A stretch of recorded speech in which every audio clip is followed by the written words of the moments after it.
Mr. Kelly, I'm going to call the meeting to order here. Thank you. Children. Okay. Welcome, everyone. So I think we will start with approval of the minutes of the 13th. I have a modification, Okay. just that should be in there, that you had reminded everyone to review the conflict of interest policy that was sent by email, to read it and complete the form and have it so that you can return it to tonight's meeting. And I forgot to put that in there, didn't I? But it's, Okay. and I have mine right here, so Thank you would like you. them. I didn't get one. They were sent by email. No, I didn't get one.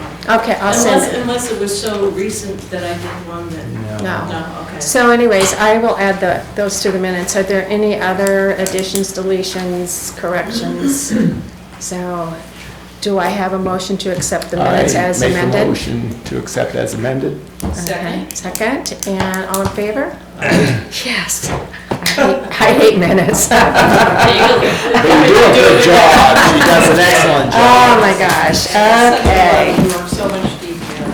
Yeah, there's a lot of work on that.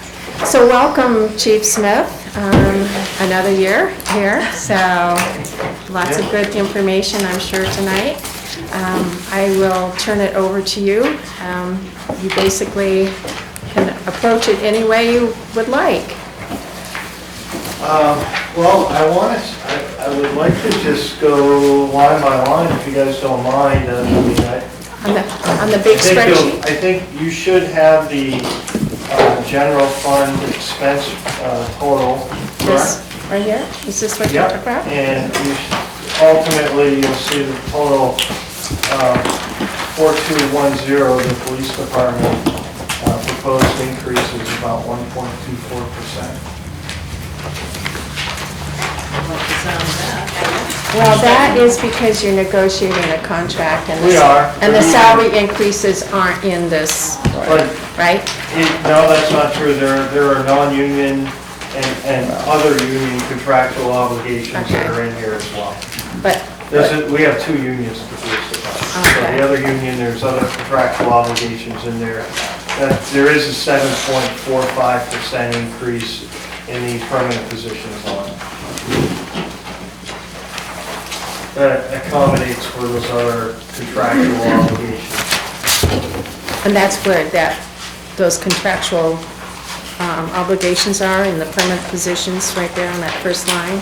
That's correct. Okay. All right. But you are correct. I mean, we're still negotiating the SEA contract. I hope that overall, though, it's even with the warrant article next year, just putting figures in my head, there should not be a huge increase still to our overall budget when it's all said and done. Moving on to administrative positions, and by the way, you will see an offset there on the permanent positions, and that's due to monies that we're receiving from the state of New Hampshire and the Attorney General's office for our task force officer that has been reassigned back to the police department. He has the same duties, but he's part of the Northern New Hampshire enforcement team, narcotics enforcement team. That has been ongoing for how many years now? Well, drug task force is no longer in this. Okay. The Attorney General's drug task force is no longer in existence, and they've asked us to redesignate more regional teams, and so this individual is assigned to the Northern Narcotics Enforcement Team, which is started this year, started July 1st.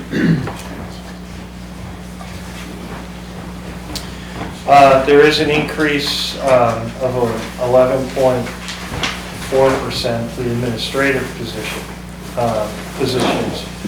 And primarily, obviously contractual obligations to the administrative assistants, but also we added a part-time assistant to the prosecutor due to all of the clerk and clerical things that are required from the court to the prosecutor to allow him more time to do legal research and be in court. So it's anywhere between 8 to 10 hours a week. It's a part-time position. Initially, we're going to work through a local service to like employment service for that individual. Okay. We're not going to hire directly. If it works out, we will, but initially it'll be through an employment service.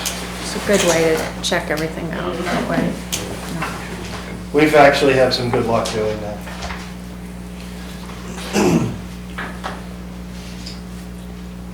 As you proceed down, there's also on line 125 for part-time police officers. You'll see that there is actually $3,511 increase in the overall line. And that is to accommodate for the, we have an officer that has gone from full-time to part-time status. She'll be working with us from May until about late August at 29 hours a week. So that small increase, we retain that individual that we did train, and she'll augment our patrol force from May until August on a part-time basis. Continuing down to uniforms, and feel free to ask any questions as we go through this.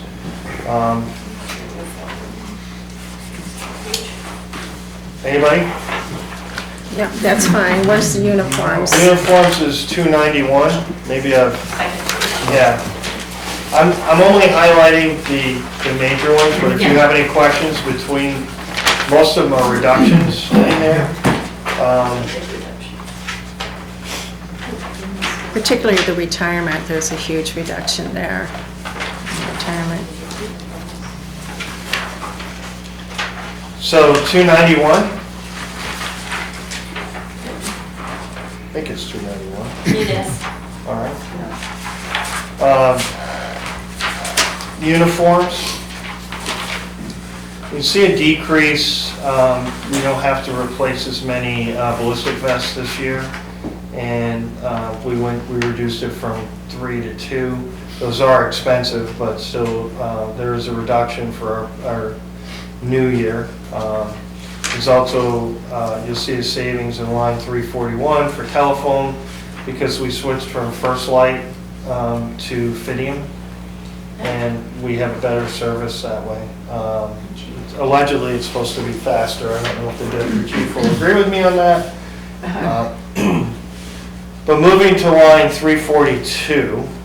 A question on the new line, the professional services, custodial services. Oh, sorry, I missed that.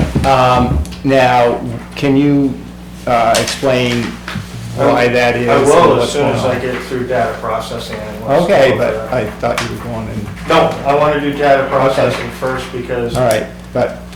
I'll get to that. Okay. I promise. Don't forget. I super We'll remind promise. you. Okay? I'll remind you. But data processing is quickly becoming our largest line for a lot of different reasons. You'll see that there's a $40,000 increase there. Primarily, there were originally for some of those software items, data processing is mostly computer software hardware. You'll see an increase due to some things were originally purchased with ARPA money, which also included some of the original software licenses and fees. Now we're transitioning into no longer having the ARPA money, and we have to pay for that out of direct taxation. So essentially, there is an increase to our Power DMS, which is essentially the program that, or the software that allows us to hold all of our policies, procedures, and also get them to the officers directly. They get them on their computer as well as on their phone, and they're available in the field. In addition to the Power DMS, which does maintain all of our policies, we're adding Power Recall. and Power Engage. I believe Power Recall allows us to make sure that the officers are in compliance with our policies by sending out tests to the officers and requires them, we test them on the policies, they do it remotely, and we know that they're reading these policies and that we are in compliance. It also helps us with our state accreditation. And Power Engage is an estimate, around $6,000 for Power Engage. And Power Engage is a program that we're working on with our records management system that will notify, essentially help the police department notify citizens what our response time is going to be for a call if there's a delay, and also give them an opportunity to give feedback to us directly if they were happy or not happy with the services that we're providing. It's still a program that's being developed. The Deputy Chief's been working with CSI, a records management company, and hopefully we can make that happen next year. In addition to that, we will be purchasing a program from Centerline AI. Our officers spend an inordinate amount of time typing and on computers, and if they're like me, eventually they're going to develop carpal tunnel. And so this essentially will allow the AI to provide transcription, which we've reduced our transcription line because of that, but transcription and reports from our body camera footage, so officers don't have to sit there for hours at length reviewing and typing, in addition to their normal reporting. We estimate with Centerline AI, with another department in New Hampshire that uses it, that we can give, within a month, we can give a patrol officer up to 40 hours of time that they can get back out on the street patrolling rather than being in the police department typing. And I think that's a small investment to get, and it's good for their morale as well. They didn't want to spend their entire career typing. But these are mandates that come from the courts as well as the county attorney's office when they want a transcription or a full report on a body camera footage rather than they could watch it and see what's going on. John? Quick question. Yep. Are there many vendors in that space? There's only two that I know of, Okay. and the other one is Axon, and we don't have Axon cameras, so we're not going to go with Axon. Right, I understand. The other reason we just can't use something like ChatGPT is because it's not CJIS certified, which is the Criminal Justice Information System certification that the FBI mandates, because we have a lot of sensitive data that is out there in cyberspace, and we have to make sure that this company is certified to hold that and protect from data breaches. Separate from the budget concerns was my privacy concerns, but It's you just privacy. answered that. Yes. The reason I asked about the limited vendors is going with being so reliant on a service that we have very little control over. I'm concerned that we end up with it, like we did with the data processing, that those costs will increase because they have us over a barrel. Because since there isn't much competition there. There isn't much competition in a lot of the records management systems that we have in law enforcement. Right. We're kind of stuck with like our CJIS, our criminal justice, or our CSI system, which is records management. We had to go with the same system that the entire rest of the county and state is using right now. We don't have a choice. We have to go with them. Dan? Have you spoken with any other departments that have a similar type of experience with them? OSSP, and they absolutely love it. It's new. Yeah, but they I was going to ask you how accurate AI transcription is, because I've had some experience with it, and it is, so. Well, this software is based on a lot of different things.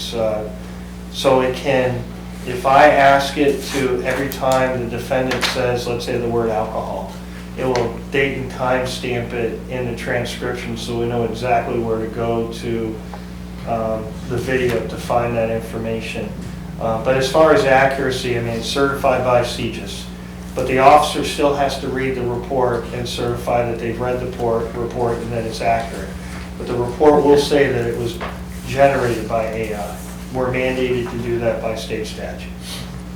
I'm just thinking that down the road, we're gonna have a few issues with that because AI is totally, it comes up with some strange things It does, but sometimes. the officer has to Learning. read they just can't say, oh, it's done, and Yeah. they have to read through it and make Yeah. sure it's certified. They have to certify that it's accurate. Well, can you modify the report if an officer sees, if he sees something that isn't accurate? Oh, absolutely. Yeah, Yes, so you can go in and change that. yes.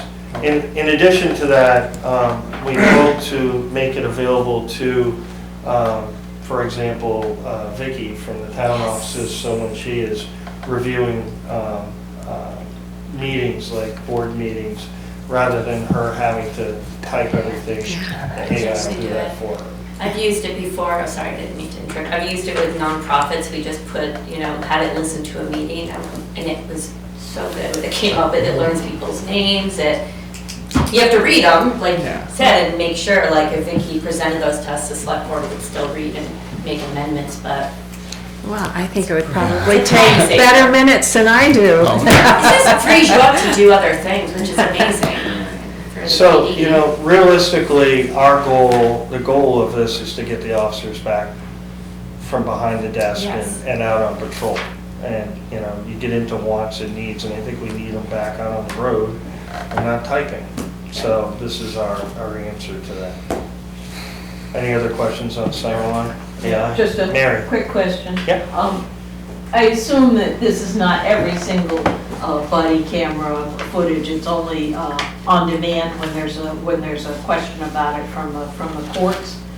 Or do you just transcribe everything on? Well, the staff? officers, when they're doing their reports, have to go into the body camera Oh, okay, and so review it. that's an everyday, Yeah. every time thing, so yeah, that's. Transcriptions are a little bit different, Mary, Yeah. because the county attorney's office will, any audio recording or video recording, they require transcription for court. That's an unfunded mandate. Maybe some clarification on that, though. Not every body camera results in a report. Yeah, Oh, okay. Yeah. But when the officer writes a report with body camera, the software can look at the body camera on demand Yeah, and assess the report, right? yeah, I was just curious how often that happened, whether it was like I mean, we record every single motor vehicle stop, everything, every day, yeah. but the vast majority of motor vehicle stops end in the morning.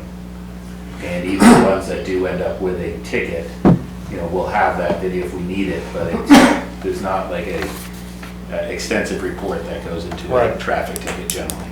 Thank you. John? Just what is the pricing structure like? If we start doing 10 times the reports, do we get 10 times the charges? No. Or is it a flat fee? it's a flat fee based on the size of our agency Okay. and users, yes. Good question, though. Also, there is an increase in that line because we migrated to Microsoft Office 365, which was our .gov migration. So in order for our system to become more secure, we were required to go to .gov rather we were a .org. The town will be doing that soon. And the licensing costs money. It's just, that's how these people make money with their software. They charge for the licenses. So that's why our data processing line has increased to the amount that it increased. And I hope we can stabilize it around there. But as you know, software changes routinely. And we have to stay up to date with it. We've done things to stabilize, like for example, we lease our tasers. We lease our body cameras. That way we can stabilize at least for, I know with our body cameras, a 5-year period. Not only do we stabilize the payments during the 5-year period, and we're not coming back to you with a giant amount, but we're actually during that time period, we just replaced our body cameras, part of the contract, for free. and that's part of the 5-year lease. So we started out with some new body cameras, and 3 years into it, we get brand new body cameras, and then at the end of the contract, we have to start over again. But hopefully it stabilizes the line so you don't see spikes in there. Same with our tasers. Tasers change, in the last 3 or 4 years, they've evolved to Taser 10, which is different than the type of taser that we have right now. And most likely when our contract's up, we'll be transitioning to a new taser. And those tasers can be extremely expensive. And again, we just had one fail yesterday, but because it's a lease and it's under contract, it just gets sent back to the company, they fix it and ship it right back to us, rather than having to purchase a brand new taser. And we've had 3 that have malfunctioned this year. When you needed it? Not when we need it, Okay. when we do the checks. All right, moving on to Dan's question, custodial services. So we are transitioning. Our current custodian will not be available. Our services and our need for services is increasing. We have an individual that comes in and works at the police department 2 hours a day, so a total of 10 hours a week. However, the cost, what we pay this individual, I believe it's around $17 an hour. In order to replace this individual is the cost that you see there in my budget. This individual will not be available after April. So in order for me to go for a private contracting, and to answer John's question before he asked it, yes, we checked several different entities for quotes. This is the one that was best for our department because they have, or they will be required to be CJIS certified, but we've had a long relationship with this individual for stripping. This company, they strip and wax our floors and they clean our carpets once a year. So that's the cost associated with $2,200 for custodial services. And that is coming in, cleaning, dusting, wiping all the surfaces clean, as well as the stripping and the waxing, emptying trash, the whole gambit that our current person does. So it'll still be 2 hours a day, every day? No, and I think in order for us to keep the cost down, I think it's going to be every other day. It's been 3 times a week. Well, that really is not. It would have been excessive had we gone with 5 days a week. So we had to cut back. Does that answer? Yes, yeah. I was going to get to that. Yeah, no, that's fine. And so I know like the town has some custodial staff or services that do the town offices. Is that an employee or is it a service? It's the same, okay. Same employee. So this employee's been with us with the police department for over 20 years when we were at the Opera House. Okay. So what's the town gonna do? I know it's not related to the police department budget, but are they going to go with a service or are they gonna hire another person? We're in that discussion right now. Okay. We're really trying to evaluate going completely contracted Right. service versus still having an employee. Yeah. We're just finding that, and the chief really brought this to my attention, his building, obviously, he's got a large workforce. It's open 7 days a week, 24/7. So one individual trying to keep that building clean can't compete with a cleaning service that might come in there with 3 people, modern cleaning equipment. And we know that we're going to be having our own town office. And the board just recently had some public comment from some frustrated citizens and about the cleaning at the Opera House. So I mean, we're at the point where we're looking at this. And, John? Yeah, I'd like to just compliment Chief Smith on the office when we did the capital improvement plans. I was the guy that did the police department, was a relay for it, and got a nice tour, but I was very impressed with the care that you've taken with that building Thank you. and really done a good job for, it's approaching 20 years old, isn't it? It is. It's getting up there. And we've had some maintenance items that we've had to address this year. We've had some fascia board that has really deteriorated, that we had to replace, that was not budgeted for, but we found the money for it. And, you know, it's a government building, and we need to keep this building maintained, which means fixing things when they break. And custodial is part of that. You know, you just can't let dirt build up on the floors and, you know, dust and again, for hygiene as well. You know, we gotta keep things clean for our officers. I don't want them to get sick. So it's all connected, all of it, but thank you, John. Yes. I agree with John's sentiments. I'm confused about, and I was just looking at the building maintenance line, and I'm confused about last year where the expended amount is a negative number. I'm not sure. Which number? This is account 430. Okay, I see it. And then, so I was also asking, the main reason I'm asking is, does 21.7, do you feel that 21.7 will adequately allow you to keep maintaining the building in the proper way? And then you just mentioned that some of the repairs weren't budgeted for, so I'm wondering what that budget amount is for if it's not for making those kinds of repairs. Well, the repairs weren't predicted. Oh, I see. And so our maintenance line are predicted things like HVAC updates or HVAC cleaning, maintenance. We have CO detectors that are tested annually. Fire system is tested annually. So there are a lot of facilities maintenance things that we can predict that have to happen each year.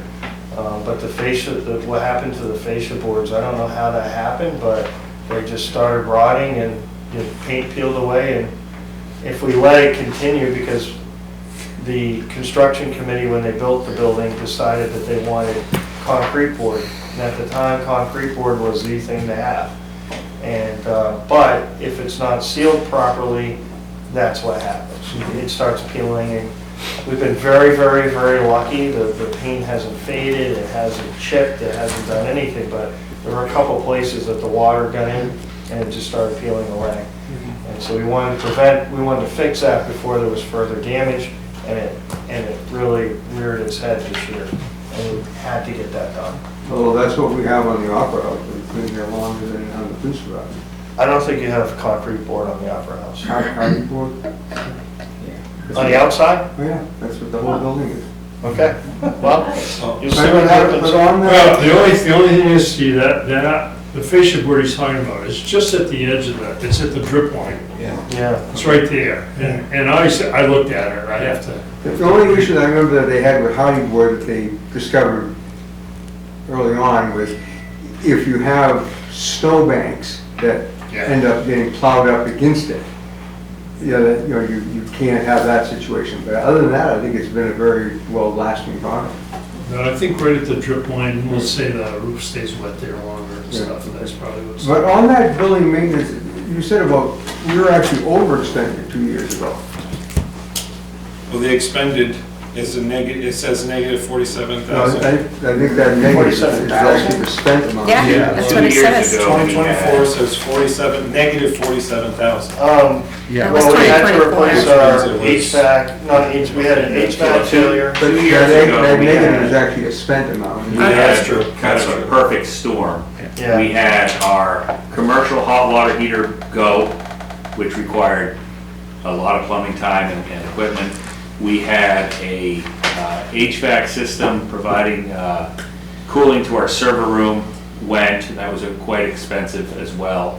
And we also had a heater go in the garage. So none of those were at end of life per se. Like it wasn't like it was a 10-year appliance and we waited 15 years to replace it, but they all just kind of decided to go at the same time. So it was a very expensive year. But we, knock on wood, are hoping not to have catastrophic failures like that. Again, we do have maintenance coming in regularly on our HVAC, so that shouldn't be a problem. But what it looks like is that you saw these coming, so you overspent and encumbered to fix them in the following year, is that correct? Oh, they may, the HVAC may have gone into the next year, yeah. Well, because you encumbered $16,000. Right. There was also the failure, I don't have those numbers with me from that particular incident, but what we also did is one Modine heater went into Sallyport, and so when they came and said, we gotta replace this, you should replace that other one at the same time, because they're like car headlights. You lose one, the next one's gonna happen right after, right? The original ones. So we elected to do them both at the same time, to do the whole system at the same time. Although strange enough, we've got 6 Modine heaters in our building that have been here since 1984, and we haven't had to do a thing to them, other than putting a little oil in them once a year. Oh, congrats. Yeah. Because one of these failed and we had to replace the other one.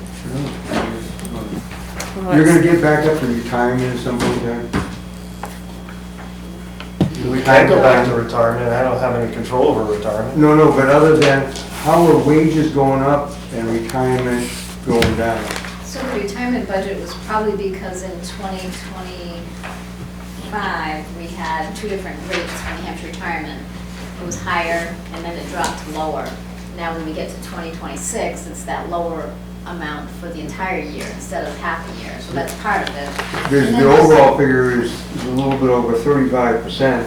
What's the current rate, Lori, per hundred, you know? I mean, I don't need it to the penny, but it's in the 30s and it went down. I think it's just at 30. I think it's 30.50 or something. And I hope the state of New Hampshire isn't fooling themselves when they drop that rate. You know, I mean, just like the school on their insurance, you know, they kept that rate low and they probably should have increased it a year or two ago, either to look good, feel good or something, and then all of a sudden this year, We'll have a spike pretty soon. well, then we have a bill for $375,000. The other thing to remember too is these wages are level funded, so it's a drop of 25,000, but we haven't. Okay, so computed on the old contract and the negotiations, it'll be status. in that other article. Yeah. Coming up, so. Good point. Other things that affect that are personnel changes. We may lose an officer that has, like this year, we lost an officer that he was, how many years did he have on? 4? Officer Wilkins? No, he had. Yeah, but, so then if we pick up somebody that has less time on, our contribution, your contribution's gonna be less overall. Chief Smith, are all of your positions filled? It will be on December 1st. Okay.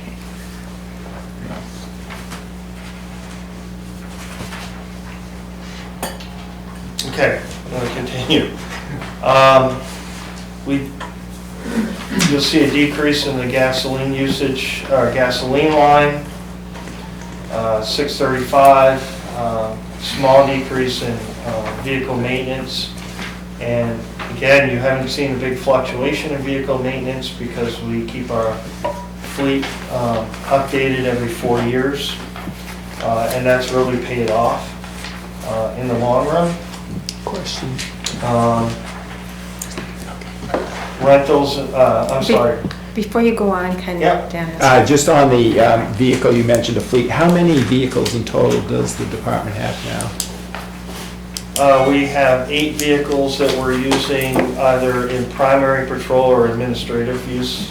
So basically, we replace 4, and then the 4 old ones go to detectives, the deputy chief, or myself, and then they're auctioned off after that. Or last few years ago, we gave one to the parks because they needed a vehicle because their truck was broken, so they're using that old car now. But we auction off our vehicles, and then one will go to parking enforcement. So, you know, after it goes through its life cycle. But every 4 years, we replace 4 vehicles, and we have a capital reserve set up for that. Thank you. And are they serviced by DPW as well? Yeah, and I'll do a big shout out. The maintenance guy at DPW is phenomenal. The town did a really good job with that hire. Our vehicles are in and out. He takes care of almost every need that we have, unless it's such a high level of maintenance that he can't accomplish that. But for the most part, he's been doing an excellent job in keeping our fleet up. It's good to hear. So, in and out really quick. It's good. Yeah, it really has paid off. We don't have that downtime. And trying to schedule vehicles with North Country Ford or another Ford dealership. So it has worked out.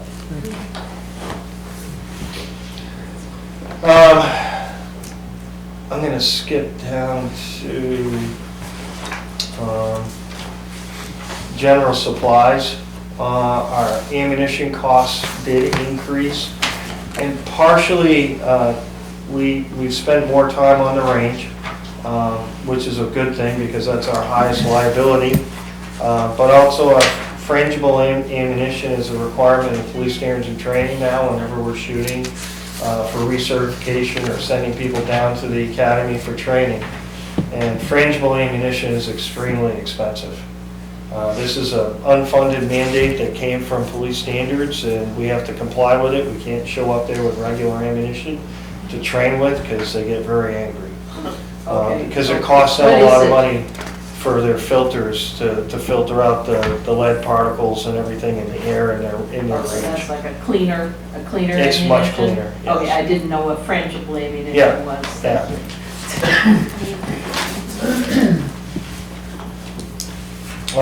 And so you'll see there is a decrease in field equipment purchase. We just had some large items that we purchased last year that were one-time purchases that we're not doing this year. However, we are purchasing a less lethal weapons system, which are it's a 40 millimeter giant beanbag round, which is much better than the small ones that we have, believe it or not, because it dissipates the energy over a broader surface and it doesn't hurt the individual. You don't have penetration like you do with it. I'm not the instructor, the deputy chief is, but it's a much better, safer weapon to use for less lethal options. And we're also we have to continuously upgrade our weapon systems as well, either with changing safeties on them or our optics. And so we did add, even though with a decrease, we do have some upgrades that we're doing to our weapon systems. There is an increase of $6,300 in our training line, $240. Part of this is in order for us to maintain our certifications, and the police academy is not offering as many courses as we need to do that. So they don't offer as many free training and free opportunities that we've always taken advantage of. But we're also getting our supervisors through FBI leadership courses, and it's called a trilogy, and as well as officers that we've identified for leadership and as people retire and transition, and we want to send them to those courses as well. We're also providing courses like TCCC, which is, it is combat casualty care, is what it is. It's tactical casualty care. So when officers encounter individuals that have been shot, they have a better way of addressing the situation on scene and not waiting for a paramedic or fire to show up. And it helps us in active shooter situations, but also, for example, the shooting that we had on Pleasant Street last year. So, unfortunately, it's the world that we live in, and we want to provide the officers with the best training possible. Mary? Yes, Mary. Getting back to your less lethal weapons, Yeah. does each officer carry a more lethal weapon and a less lethal weapon? I mean, and this is a legitimate question. It's terminology. Yeah, but I mean, so our well, tasers, they can't change the ammunition on the fly. right? No, So that would be, that would be really hard to do. That would be. But our Wait a minute, taser is hold on. considered less lethal. But for example, if we had an individual with a knife, we could deploy rather than a firearm. We would have a firearm there because it's a lethal situation, but we could use the 40 millimeter beanbag to hopefully disarm that, or No, I'm disarm that individual. That's a less lethal weapon. Would you have it on you all the time, No. just in case, or just No. like, here's a particular situation, let's have such and such available? That's So correct. The plan is we would have, the patrol vehicles would have one in it. Oh, okay. So they'd have access, but it's not, Yeah, it wouldn't fit on a uniform. right. It's Not to mention someone might Rifle grab the size. wrong thing by accident in the stress of the situation. Yeah, so that's a lot of equipment to be carrying on one person. So we put them in the patrol. That's a great question. Well, no, I was just curious. Well, we carry OC spray on us, and we carry the tasers as well to, as a less lethal approach to scenarios. But knives are, in England, you would know this in England too, are probably the most deadly thing that we can deal with. So our officers need to be able to transition back and forth with the tools that we have on them.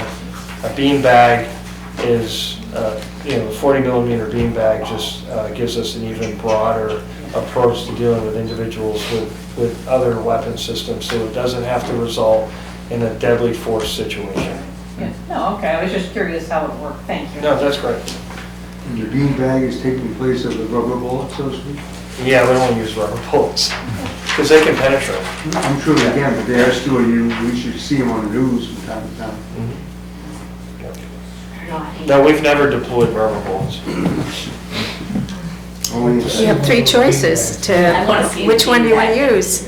So, So, moving on to, and then there's an increase, we're looking, line 241, we're looking to get chief state accreditation. And so we've actually have a law enforcement accreditation line, and there is an increase there because now police standards and training wants us to have in our Power DMS, and that's the system that we've purchased, and that's the system that police standards and training uses. They have a section in there that they're mandating that we have to purchase to continue with our certification. I believe we also have to pay standards and training a fee as well Yes. for accreditation. So hopefully at around 300 policies, we'll achieve accreditation sometime this century. Because it's a long process, and the deputy chief's been working really hard to get us there and reviewing policies and getting them to me in final approval mode, and then back to the officers for they have to read them and test on them. And there's a lot of stuff. How many policies? We have, So, yeah, there is over 150. yeah. We have 100 series, 200 series, and 300 Yeah. series, so Yeah, I have to do math, but they're over Still. 150. And climbing. And Policy- then there's all the different memorandums and documents that come from the Attorney General's office and protocols for, If you can think of it, we have a policy. yeah, we have that. And it's mandated to get the accreditation. policy review and enforcement and all of that, approval, that takes a lot of time. And that's what that Power DMS product he's talked about a couple times, it kind of captures that, so it allows us to make changes in a draft format. It allows the officers to have access to it, even remotely, they can search it. When you do put out a new policy, they can view the old policy and new policy side by side with changes highlighted. So when you have a 30-page policy, they don't necessarily have to go through with a fine-tooth comb, they can see what the changes are. And we have more and more. And it documents when the officer reads it and when they sign off on it. So we have that accountability for, if something bad ever did happen, no, the policy was there, the policy was read, the policy was updated at this time, it was reviewed yearly, whatever the case may be. It holds everyone more accountable too, by just knowing that they have read the policy. Well, I would hope that the community would want to hold us to that same level. Oh, you would, but I mean, yeah, it's Yeah. just another way to do that. I think I respect how difficult it is. By the time you read policy 100, you might have forgotten something. So, It's serious, yeah. Well, that goes back to not power engaged, but The other. Power recall. Power recall, it periodically sends out tests to the officers to What say, does? hey, what about this policy? And plus, they're getting it on their phone, so like right now, I could, if you asked me, pull up the ethics policy, I could pull it up on my phone immediately, and we could read through it together. It has everything on there, all the documents that we need, so, rather than having to run back to the PD. That could be the job of a whole person to keep track of that. Yes. If you didn't have this nice system. That's right. Any follow-up questions, John? You have anything? I know, I see you looking, that's why I'm asking, I'm not trying to. It's more of an accounting kind of question, because we have the permanent positions as one line, then we have the longevity, which I'm assuming is like at some kind of step basis for officers that have a Yes. certain amount. Yep. And then we have the PTO, contractual PTO for the chief and deputy That's chief. correct. And I'm confused as to why they're not all under the permanent positions, because that all seems like part of the permanent position line to me. Trying to keep the benefits separate and budget for them separately, so we don't forget to budget for them each year.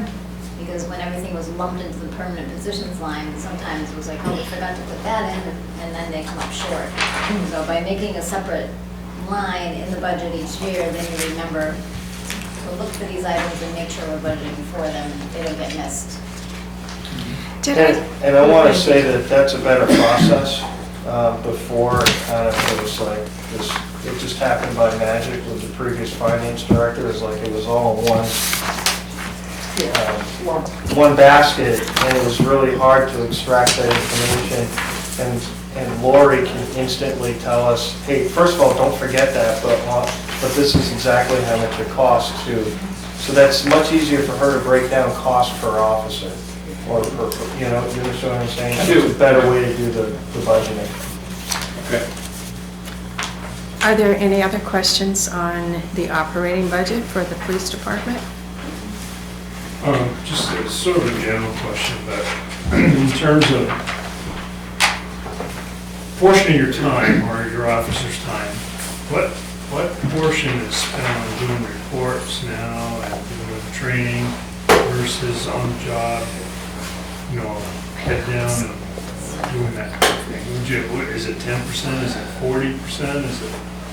I'm gonna ask my operations guy, but I'm gonna say that I wish I could say that the majority of their time is spent on patrol, but I don't believe so. I think it's... Unfortunately, the paperwork aspect takes up a lot of time. I can see it. Especially depending on what the paperwork is about. I mean, we have sex assault cases that take up like many hours. A standard DWI takes up an incredible amount of time just because of the amount of, I guess the amount the defense attorney will throw at that case. You have to go into so much detail. You have to watch the video and see what exactly was said, because if there's any discrepancy there, they're going to pick that apart and try to throw the whole case out. Not to mention, just basic thefts, drug cases.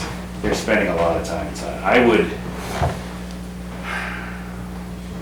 I would say 30% paperwork time is probably a very low estimate. Really? That's in between. Yeah. And it's a lot. I mean, when I started, we didn't have I'm not video. shocked, because I understand there's a lot demanded of you. When I started, we didn't have video. We weren't wearing body cameras. So you're expected to kind of type it from memory, and no one really expected you to be 100% accurate, right? Because, I mean, if you were to just say, what happened yesterday, and write it all down, compared to watch a video of it and now write it down.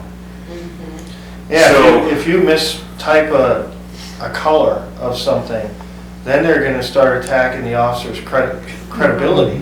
And it could be an honest mistake, but, and then the judge could dismiss Everything. the officer's testimony because it doesn't sound credible to the judge. I mean, it's just an incredible amount accuracy that these officers have to, and they have to spend time. So then also it goes from the officer's time typing to the supervisor. Staff Sergeant Wentworth's here tonight. He'll review it. He'll find things that he doesn't feel, or there may be more information. So then it goes back to the officer. The officer makes the corrections. It goes back to the supervisor. Supervisor approves it. It's a felony. It'll go to the deputy chief. Deputy chief has to read it. And these aren't just, one-page reports. These are lengthy, in a lot of cases, like a sexual assault, it could be a 20-page report.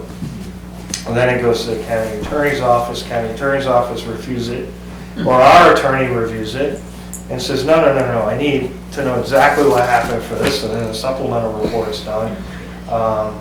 Because the court is just a lot different than when I first started in law enforcement. So what I was getting at with that question really is the centerline AI thing may help that a little bit, and I didn't know if you'd make an estimate of what you'd cut that down to. So the officers.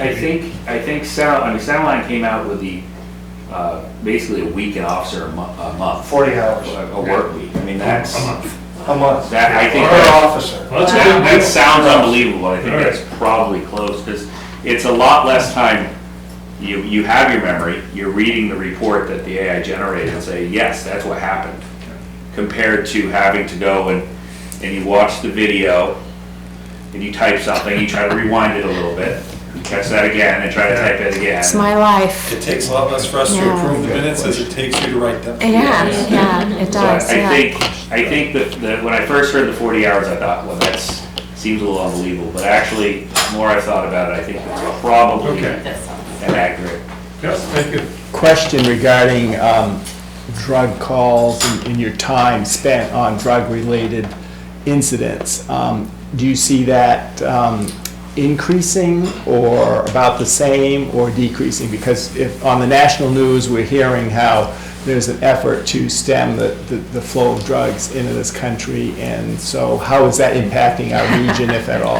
Blowing up ships in the Caribbean has not reduced any of the drugs in the town of Littleton. I applaud the effort, but, and you also have to realize the types of drugs has shifted. So, for a while, we had it was just inundated with fentanyl. So we may not see as many drug overdoses, but what we're seeing is, poly-use. So an individual, these drugs are coming back with fentanyl and methamphetamine, and we're getting a ton of methamphetamine use. So you're not going to see as many overdose deaths because they've shifted to methamphetamine, and all different crimes associated with methamphetamine because it affects the brain differently. We're seeing large portions of cocaine, crack cocaine use that we haven't seen since the 80s. We got crack, we're a lot more designer drugs.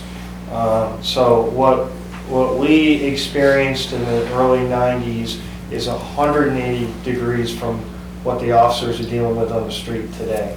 If I thought that we'd have officers seizing a kilo of X, Y, or Z, that would have been a pipe dream.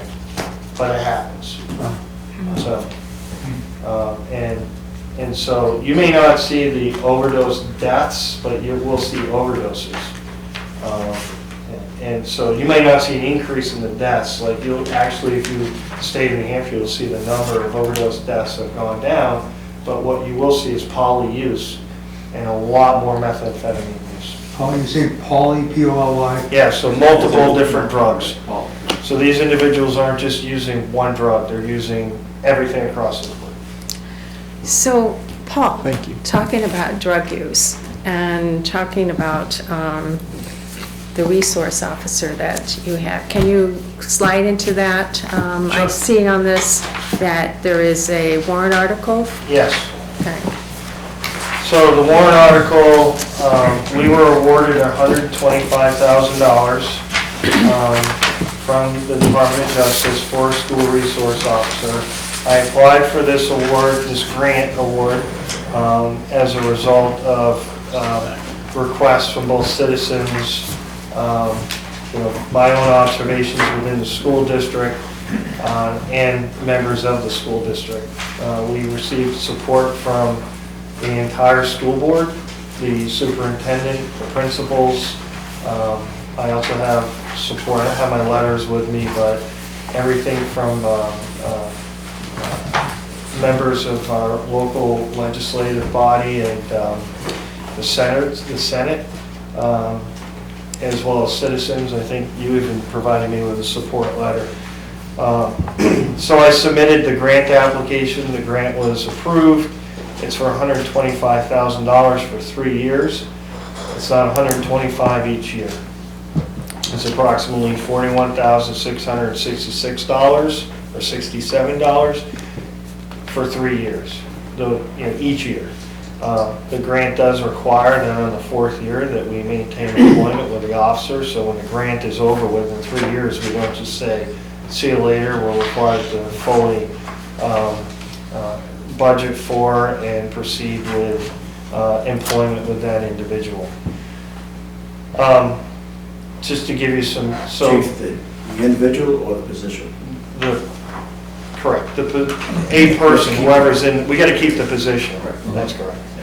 I'm hoping the individual, because unlike 15 years ago, SROs, they didn't have basic training for SROs, they didn't have policies in place. There were a lot of things that didn't exist that do exist now.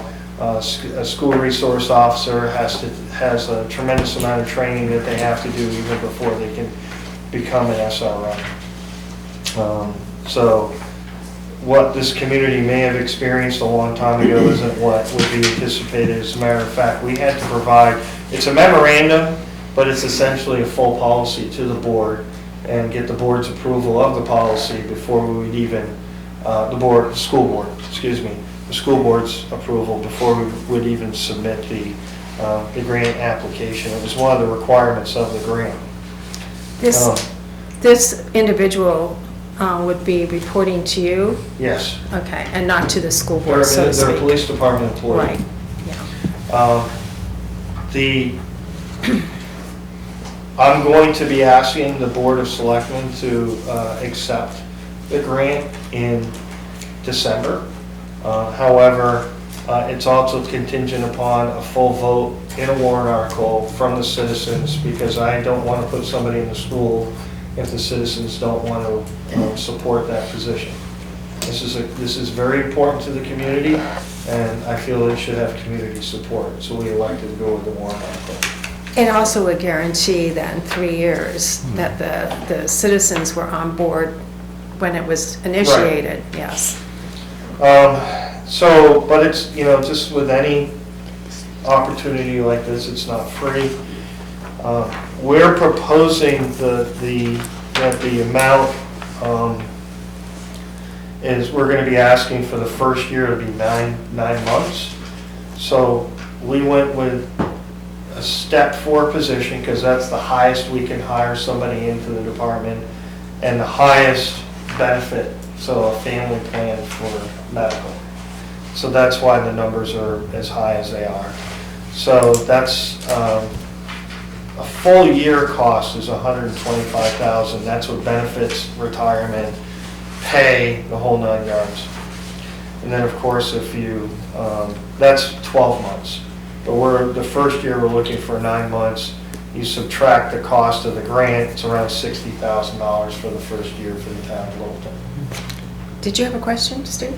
Well, when you eliminated the position, how many years ago it was, before we eliminated that, I talked to every Class M&S school in the state of New Hampshire about the position. And at that time, some had the position and lost it for one reason or another. Some had never had one, some didn't want them. But the most common thread out of the whole deal was that if it wasn't the right person, it wasn't worth having. I think in Epping, New Hampshire, I think the SRO was also the football coach. Yeah, it's a different time now, and life has changed with how violent things have been with schools, and how important an SRO has to mentor. And like I said, Steve, they have a basic SRO school now that never existed back then. I was not part of the hiring process for the previous SRO for our school district. In fact, the way that occurred, I was not supportive of that, because I went through that as well. This is my officer. We would appoint this individual based on working with the school district to have the right person there. But as with any hire, you can vet the person as much as you want, but if that person doesn't work out, then you have to move on. But the position itself, I believe, is essential for the school district. We live in a different world. The other common thread was that, and I think this happened in Littleton too, was that when you don't have a police officer in the building, you've got 50 policemen in the building. When all of a sudden they had a police officer, that every issue that came up seemed to be turned over instead of being handled administratively or even just in the classroom. Well, I'm sure there'll be some, What do you mean by that? people just, Well, if they had Handed it two off. kids having a ruckus in a classroom, instead of just addressing it, hey, you in that corner, sit down, I'll talk to you after class, you two guys shake hands, and I don't want to see this happen I again. may be able to address that, Steve. Then it became, I'll let Jim. So I have the coveted position of getting all the ED 317s from the school currently. But an ED 317 is a mandated report by the state of New Hampshire that a school has to report to the police department anytime there's an act of violence. So actually, Staff. now, anytime there's a fight in the classroom, so I can tell you what they do is they have to get administration involved, which would still be the intent with the SRO. The SRO would probably be involved in that process as well, because part of that process, and this is anything, this is kid pushes another kid in the hallway. They're mandated now to do an ED 317 report to the police department. So generally, with the majority of those reports, we review them and determine that the criminal justice system is not appropriate because the school has dealt with this at their level, which is part of the law for juvenile justice. If it happens in the school and the school's able to deal with it, we don't need to bring that to court. But on the flip side of that is if you have that serious offense in the school, like an actual, like not just two kids pushing each other in the hallway, but someone like actually gets beat down, or you have a student who just keeps doing these violent acts, we're also already in the loop, so we can help with the juvenile justice. So if we had an SRO there, those ED 317s would still have to be generated by the school, probably in conjunction with the SRO, and that's how that would be handled now. But the school would still be responsible for, The SRO. administrative justice, if you will, as far as Yeah. suspensions, detentions, meeting with counselors, all that is still squarely in the school's hands. The SRO is not meant to circumvent the school's own policies on how they address in-house issues. The days of going out on the back path and settling out. Bill, did you have a question? Chief, will the SRO have to be uniformed or? Yes, absolutely. Yeah. Uniformed, armed, and just so you know, so around us, the Linwood School has an SRO, White Mountain Regional has an SRO, Berlin High School has an SRO. Actually, White Mountain Regional has two SROs. Yeah, they have the high school. High school and they have two. Whitefield. Wow. So you have overall control of the SROs? Oh, absolutely. So if the school decided they wanted them to go do a study hall, it doesn't happen, right? Because that happened before. Well, it's a I different time. want you to take any thought Yeah. of what happened before and put it out of your mind, because that was not done appropriately.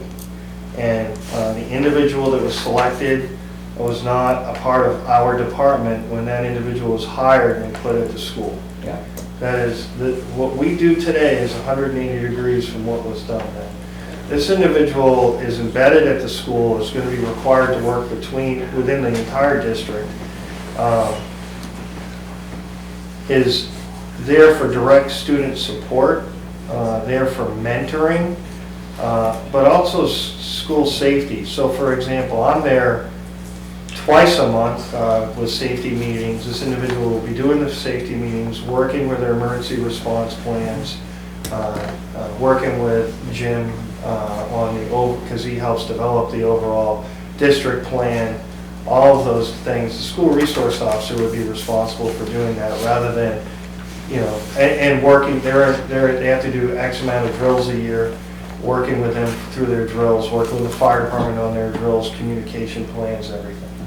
So how will this individual, or what, follow the school calendar? And summer vacations, how will that individual? That individual works for me. Yeah, so he, Over 65. no, I know, you'll bring him into the police department in other capacity during downtime at the school. That's what I was trying to get at, so. Absolutely. Yeah. But they'll be in the school 5 days a week or 4 days a week? Whatever the school schedule is. Because I mean, on your side, the work week is... No, we have detectives that work 5 days a week.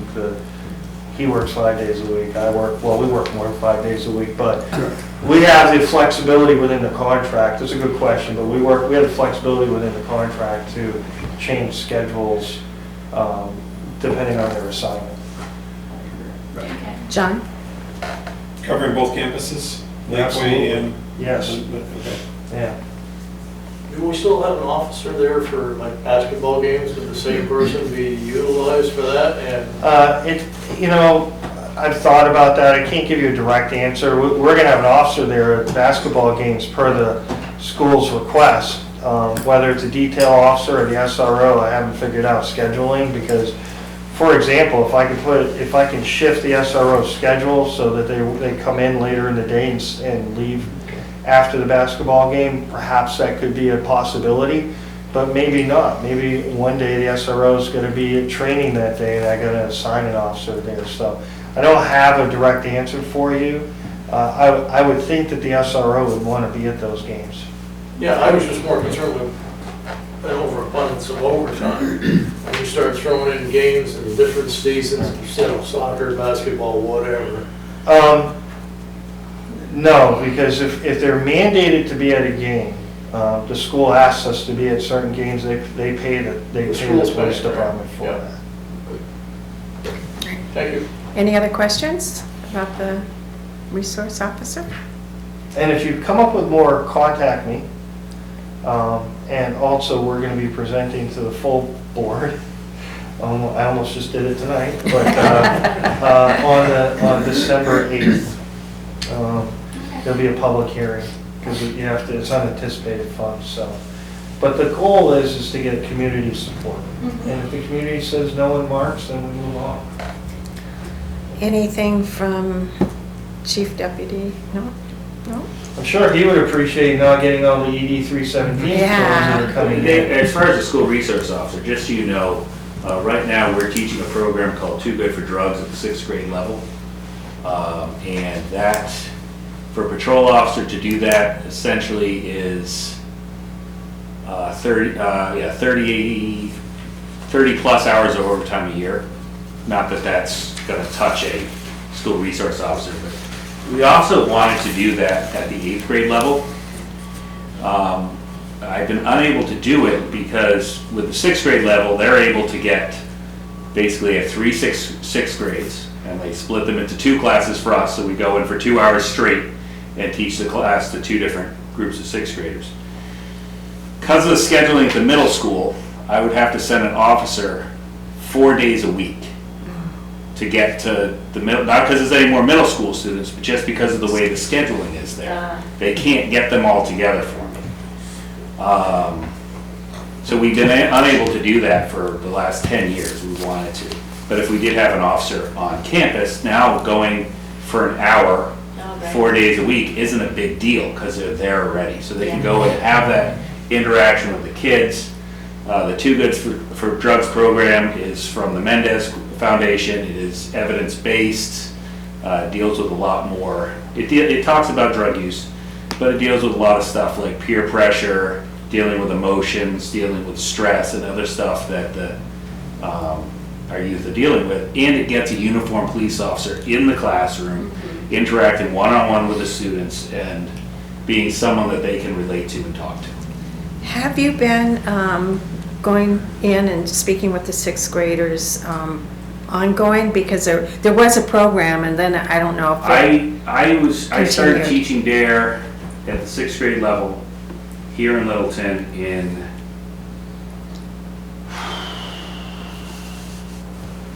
2009 maybe.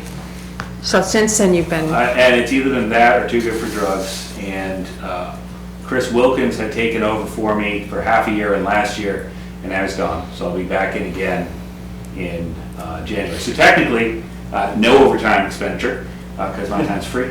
But I would like to get a patrol officer back in there, because quite honestly, they're the one who's more likely going to show up at this child's home than me. If I show up, then something has really gone bad there. So.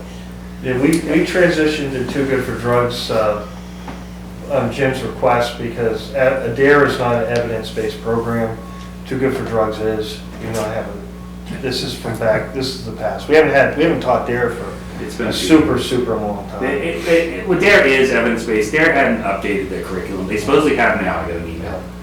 But the Too Good for Drugs program, it's too much to go into here. But if anyone's really interested, I'd love to sit down and talk about the whole program. But I have a lot more interaction from the students with this program than I was getting under the DARE program. well, thank you for doing that. Steve? Is there a truancy component to this? Truancy is handled by the school, but if we had a school resource officer, I assume they would assist with that process. But it is The district appoints a truancy officer, so they have a truancy officer right now. But if I wouldn't have a problem letting that responsibility go to the SRO or the SRO work with them, absolutely. And do we know we didn't ask this question the other night, but is there a truancy issue today at the high school? That would be a question, that's probably outside my lane. Okay, I didn't know, just happened to know. That one actually doesn't get reported direct to us. Yeah. No, I didn't know if you had a sense of how much they have that as an issue. I think there's probably an issue with a small number of students all the time. I do also believe that some of their alternative schooling options have reduced that somewhat. So things like the Above the Notch Academy, I think has caught a lot of the students that would normally be truant and are correcting that. But I think it's always going to be a problem. John? Do you see the CRO getting into the cycle for vehicle rotation?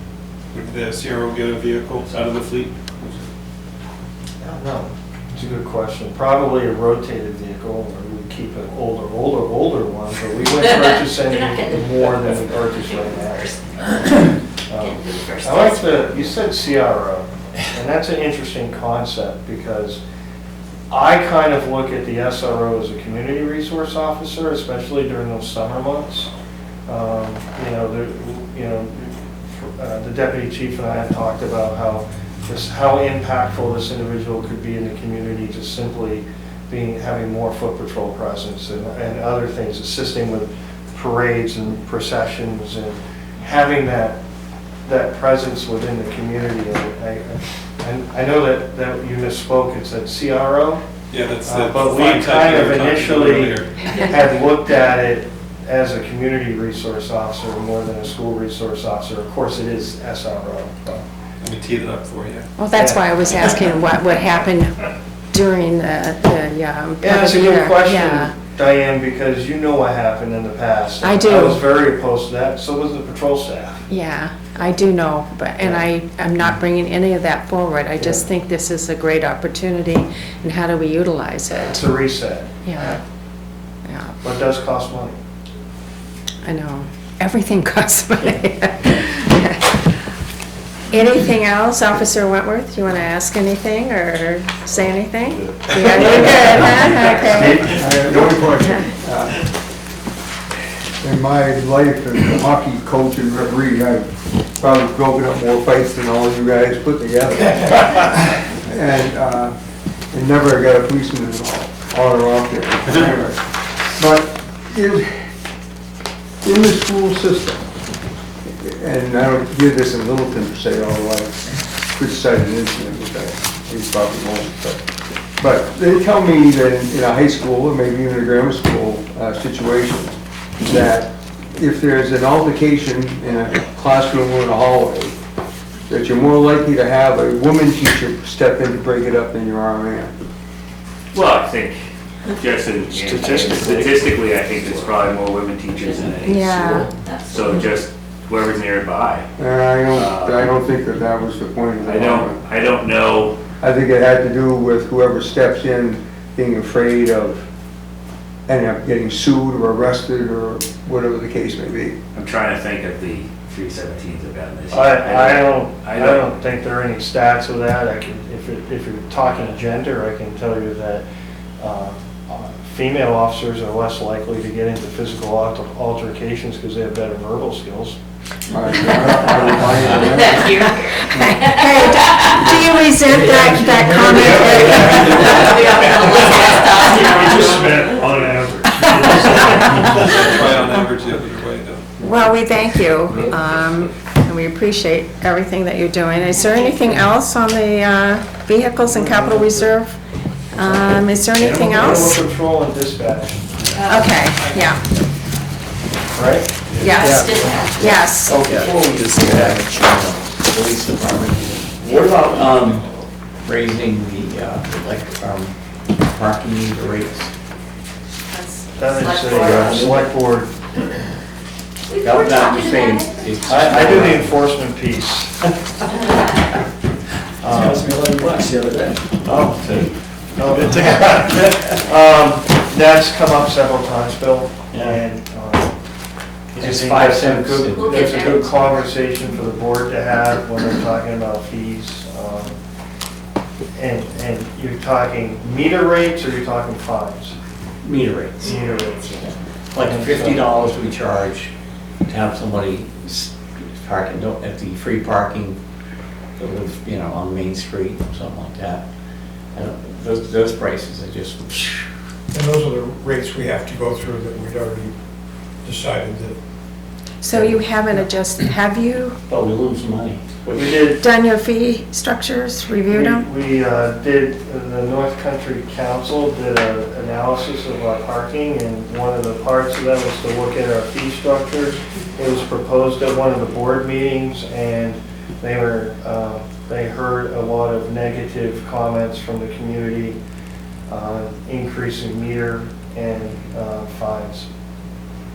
I mean, we took. Not recently, but within pre-COVID, probably Right. around 2018, 2019. Time to revisit that, I would Yeah. think, because, Try things again. have changed. And Try also, again. just a related question, what about the EV charger? I know in previous meetings you said you were somehow involved in setting rates. Has that transitioned to the board, or do you make recommendations to them? And how does We that? have updated those rates, and they're consistent with other EV chargers in the area. Because I know this was several years ago, it was very low compared to when you were looking into it. But so when was that revisited? Or was it We do that. pre-COVID or just last I year? feel like it was. 2 years ago? Maybe 2 years ago. 2 years ago? Yeah. I remember doing that. So you gonna look at it again? Because electric rates are, going up. I don't think our rates have fluctuated enough to, No, but to be comparable with other, like, say, Eversource sources or whatever. Make a buck. we'll take a look. Yeah, it's probably worth another shot at it, because you don't want to let it slip. We're after our fees, no. Well, yeah. I'm just teasing. It was 2 years ago because Tom Constant and I really helped us with figuring how much we were paying per kilowatt hour Yes. on I remember. on the meters, and that's how we set the rate. So, All right, dispatch. no increase right now to the, I don't believe there's a number. Right, it's the same.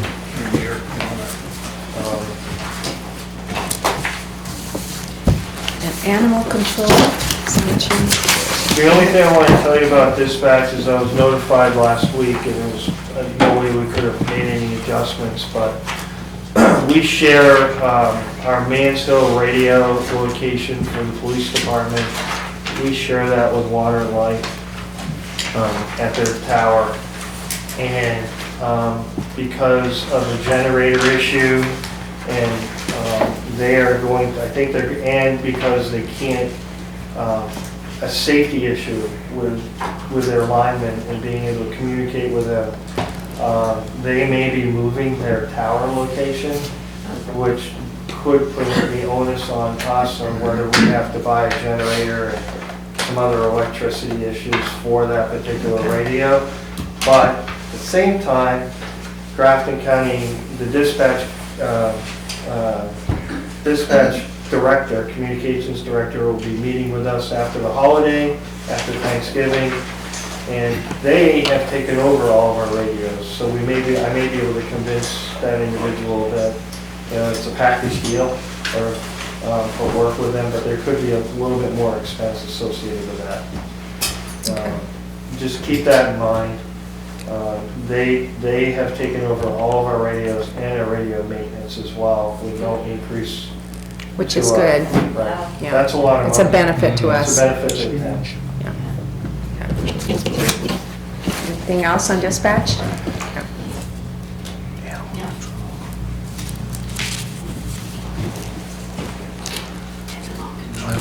And animal control.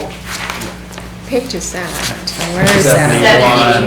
71 on the narrative, or the request.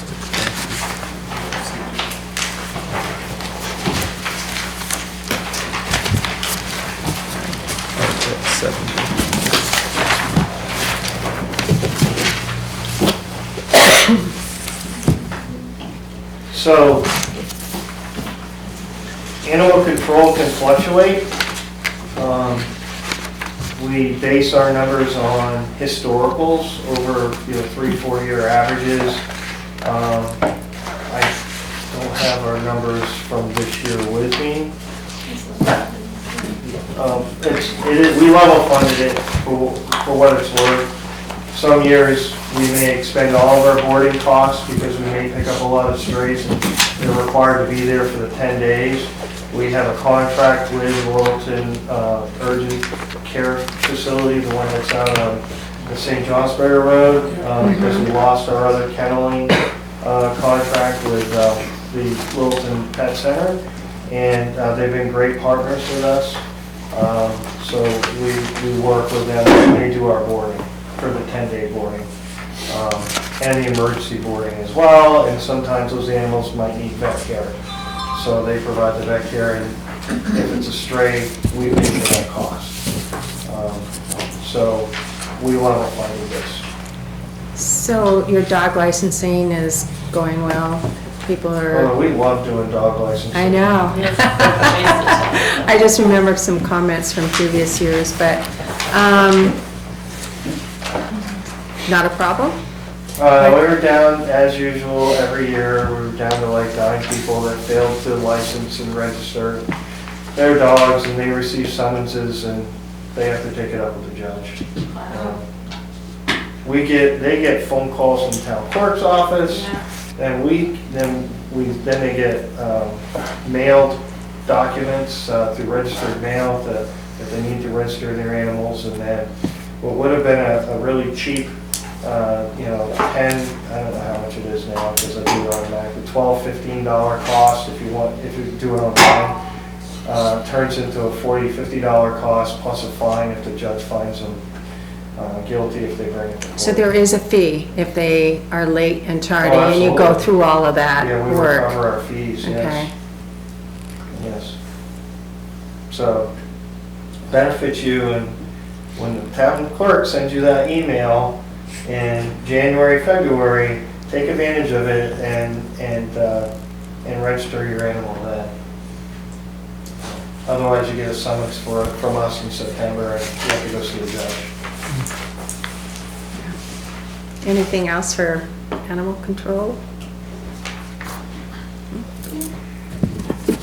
Okay. Is that it? Is that it for the chief?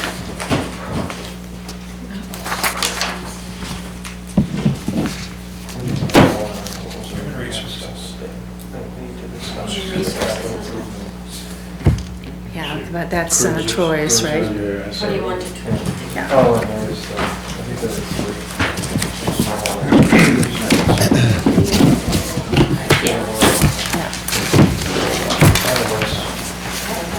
Thank you. Thank Yeah, thank you. Yeah, appreciate it. Oh, yeah, yeah. You didn't put it up? It's so cold, I can't believe it. Next time I'm gonna, I know, you think it's warm, don't you? Wow, I think that shop's Pretty cold, yeah. So we already discussed our two warrant articles, I didn't know if anybody- Oh, yeah. And the SRO warrant article and then the capital improvement plan is that we take X amount of dollars, I believe it's 65,000. Yeah, 65. Went up, yeah. It went up because we didn't do the full amount last year, and the cost of these vehicles are going up and up and up. But so that after the fourth year, we do our purchase, and there's not a spike to the budget. So one question, how's the F-150 working out for you compared to the other? Is it feasible to do that again? I think you should ask Staff Sergeant Wentworth, I'll put him on the spot because he drives it. Yeah. How's the F-150? F-150, Oh, that's a truck. that's great. The storage in the back, I can really bring a lot of specialized tools that we sometimes need Yeah. out for the calls, Yeah. ride shields, breaching equipment, that type of stuff. And then I put all the e-bikes, bikes that sometimes people will encounter or arrest are riding, we can actually help transport those for them, bring up home packages, barricades.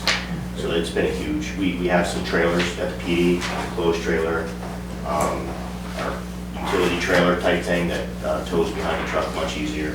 It's been a pretty big resource to the patrol staff. Good, good. No, I was curious about that because I know when you got it, you said it was a little cheaper than the other ones that you were buying.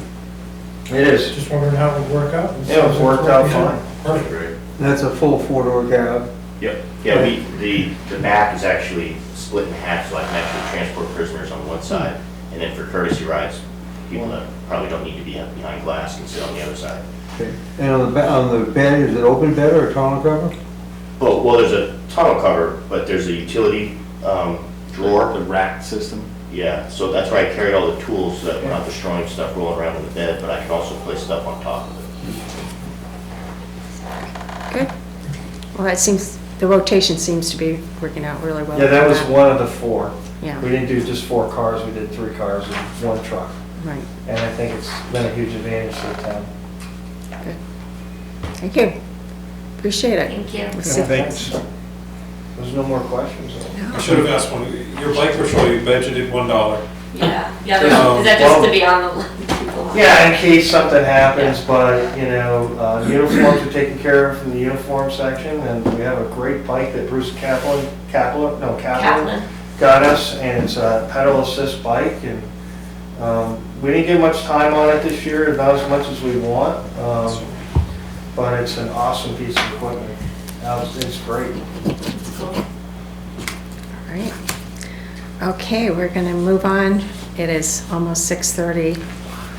It's hard to believe when you're having so much fun how time flies.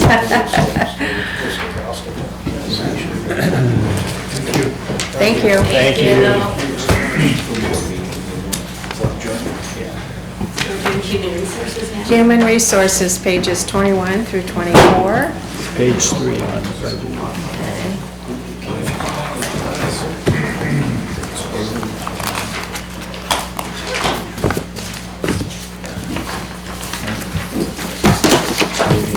Do you want to just go through the spreadsheet, Troy?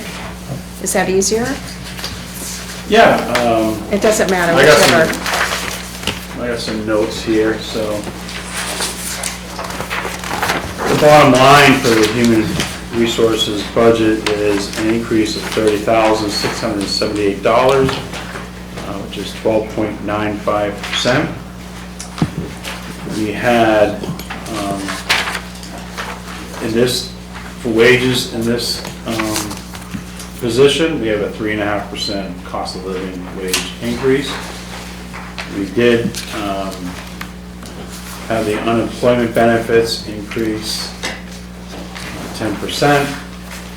We have medical services that are up $200. We have the benefit administration for section 125.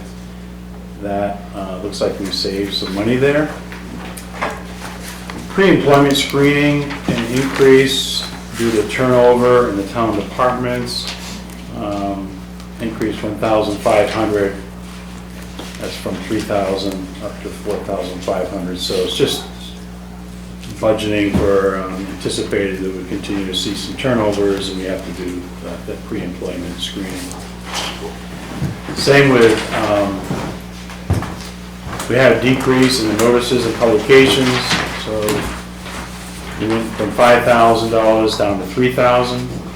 Just kind of looking at historical costs there. Employee relations, we had an increase of $1,000. We went from $2,000 to $3,000 to cover the costs of support for employees. This is the line where we'll do our holiday Christmas parties primarily, but also for any flowers or anything like that for special situations for employees. And workers' comp, which I think when we printed this budget, we at least the talking notes, we were putting together our guesstimate, but the numbers did come in, and I think, Lori, you told me that we have updated. This number does reflect the current, right? Estimated 10%, but it was actually up 25. Oh, You're kidding? so what's the? What's that, $20? The workers' compensation. 25%? Yeah. Did we have an incident? Well, you did. Oh, yeah, that's right. We had an employee that was, run over by during a paving incident. So they actually had a leg amputated. Yeah. So,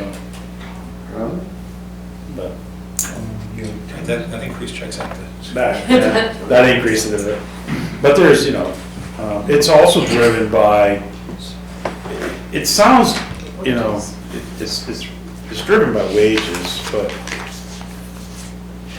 overall, and you'll find that workers' comp, it gets applied in other areas of the budget too, in those revolving funds. But it went, it increased $28,543. What we have here, townwide. And it is driven by your loss ratio and any change in payroll. So they had calculated that our payroll increased 6.1%, and our loss ratio factor is 51.8%, whatever that might mean.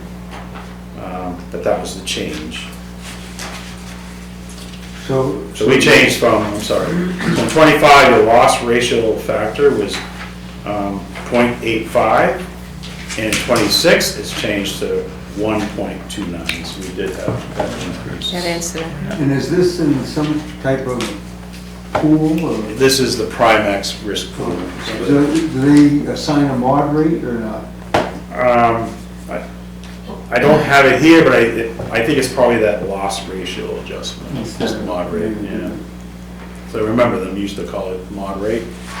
Well, they still do. And I think in their cover letter here, I think they refer to it as a loss ratio adjustment. Yeah. Which generates the market. Yeah. Is that also calculated on a 2 or 3 year average, or is it just on the latest experience? They, I don't know how they do that. So they're comparing the 25 payroll to the 26 payroll and the loss ratio, whether they go back and look at 3 or they're just tracking the last, like you say, the last 3-year average. They're obviously, they know what losses have occurred. Yeah. And then they factor in what they think the payouts will continue to be, what our experience rating has been. They'll factor in what they can assume they'll have for losses. And you don't eat that whole loss either, I don't think. I think the rest of your pool eats some of it, Then, and you eat some of it. Yeah. Otherwise it'd be worse. Oh, yeah, definitely. Do you have the actual numbers on the unemployment too? The unemployment, I 10% have- as suggested. Let's see here, so the member contribution for 25 was $636,393, and for 26 is $5,912, so we had a decrease of 481. Those numbers probably don't match up to the spreadsheet, because those numbers, again, will be kind of, the unemployment's broken up in a few different buckets. Your first number lines up, but the That one doesn't, yeah. the second Yeah. one, it hasn't been updated to Korea, that's why I was asking. All right, well, I misspoke. Lori said that the unemployment, this is the only line for unemployment, and the number we had in the proposed budget was still our assumption, so we'll adjust that downward to $5,907.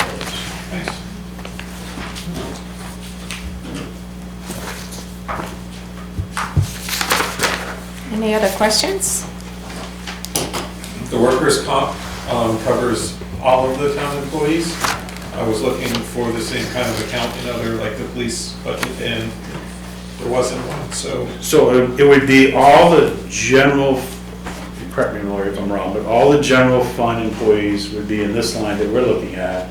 And then when you go to the transfer station, the rec revolving. Right, the revolving funds. You'll see a portion And the of that. library. Library Yeah, pays yeah. Library Okay. basically. Yeah, Yeah. but all the police, fire, DPW, Yeah, they're all is all under this one, okay? All right. Let's see, planning and zoning?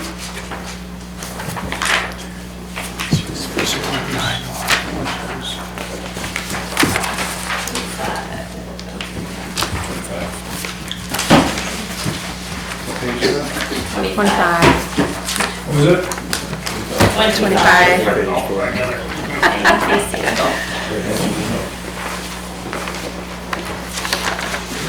Yeah, this one's kind of flat. It's an easy one to budget for. So you can see that we're down $547 or 0.48%. And really nothing here substantial, even discuss. This is a union position, so they are, this particular union, this contract has a 4% wage increase. Page 4, John, on the big spreadsheet.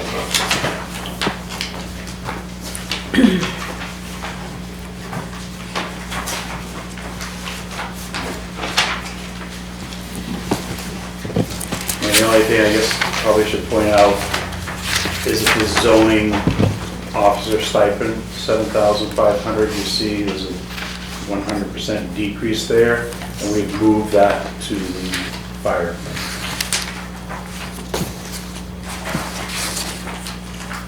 And that goes to Chief Miller? Chief, this is on, okay.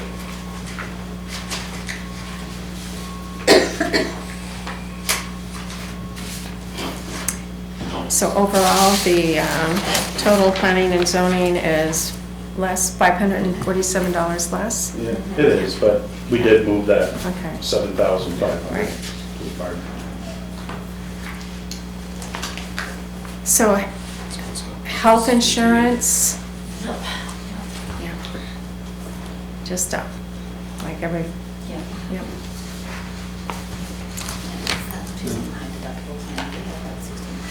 Okay. My spreadsheet is showing a 4% increase on the salaries instead of 3.5. Yeah, so this union actually negotiated a 4% wage increase. Okay. They don't have there's no step or anything, it's just a flat. Flat rate? They locked themselves into an hourly rate in the contract, and then that increased by 4%. Okay.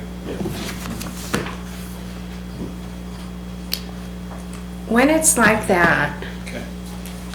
What's that? when it's done like that, you know, you're always thinking about being competitive with other areas. How does, It's kind of a problem I'm wrestling with right now. The good thing is, it's good or bad, but their contract will expire this year. We'll be negotiating next summer. And, we'll be taking a look at trying to establish a wage schedule and making sure that their wage is competitive. But right now, I think because I wasn't here, but when they formed that union really quick, there was no negotiated wage scale. So everyone just agreed, we paid $10 an hour, and for the next 2 years, I'll get a 4% COLA. Right. It's hard to recruit then, if someone should leave. Well, I'm not locked, if someone did leave one of these positions, I'm not locked into the exact hourly rate that the person exiting it would just paid. So I guess I would have the flexibility of coming in higher or lower, depending on experience. Okay. All right, so let's see, what's next? Town offices, 29 through 32. Town offices? offices? Yeah. Is it? Yeah, that's page 4. Right below planning and zoning. My mouse is back on. This one's up. It's an increase of $20,620, or 10.36%. There's 4 lines here that are driving increases. The first one, the telephone at town office, is up $1,030, 12.45%. And we just went and looked at the telephone, what we charge against that line, current bills right now, and this is what we've calculated, what we should be budgeting, the $9,300.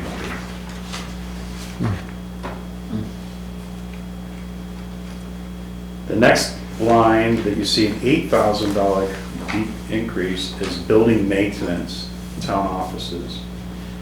So this is up. What I've done is I just really increased this from $2,000. I increased it from 2 to 10, accommodating for just unknown what some of this operating cost will be for the new town office building. When are you switching? Once we own it. So when will you own it? Well, I think we're gonna own it probably tomorrow morning. I'm gonna be signing paperwork. And then we have probably a 3-day waiting period, so, yeah, I think we're gonna own that building technically, by the end of this week. I'm sure, I don't want to interrupt your presentation of Yeah. this part of the budget. You will get into what the plan is on when to move and what you have to do before you can move and Yeah, where are the so- moving costs in here and. So we have this cost. You're gonna see a warrant article that, we're gonna have 2 warrant articles, one I better work on. One warrant article will be asking for $50,000 for the town office, as we continue to maintain it and plan and design it. And then I do wanna draft a warrant article that came up last year, which I thought was a really good idea,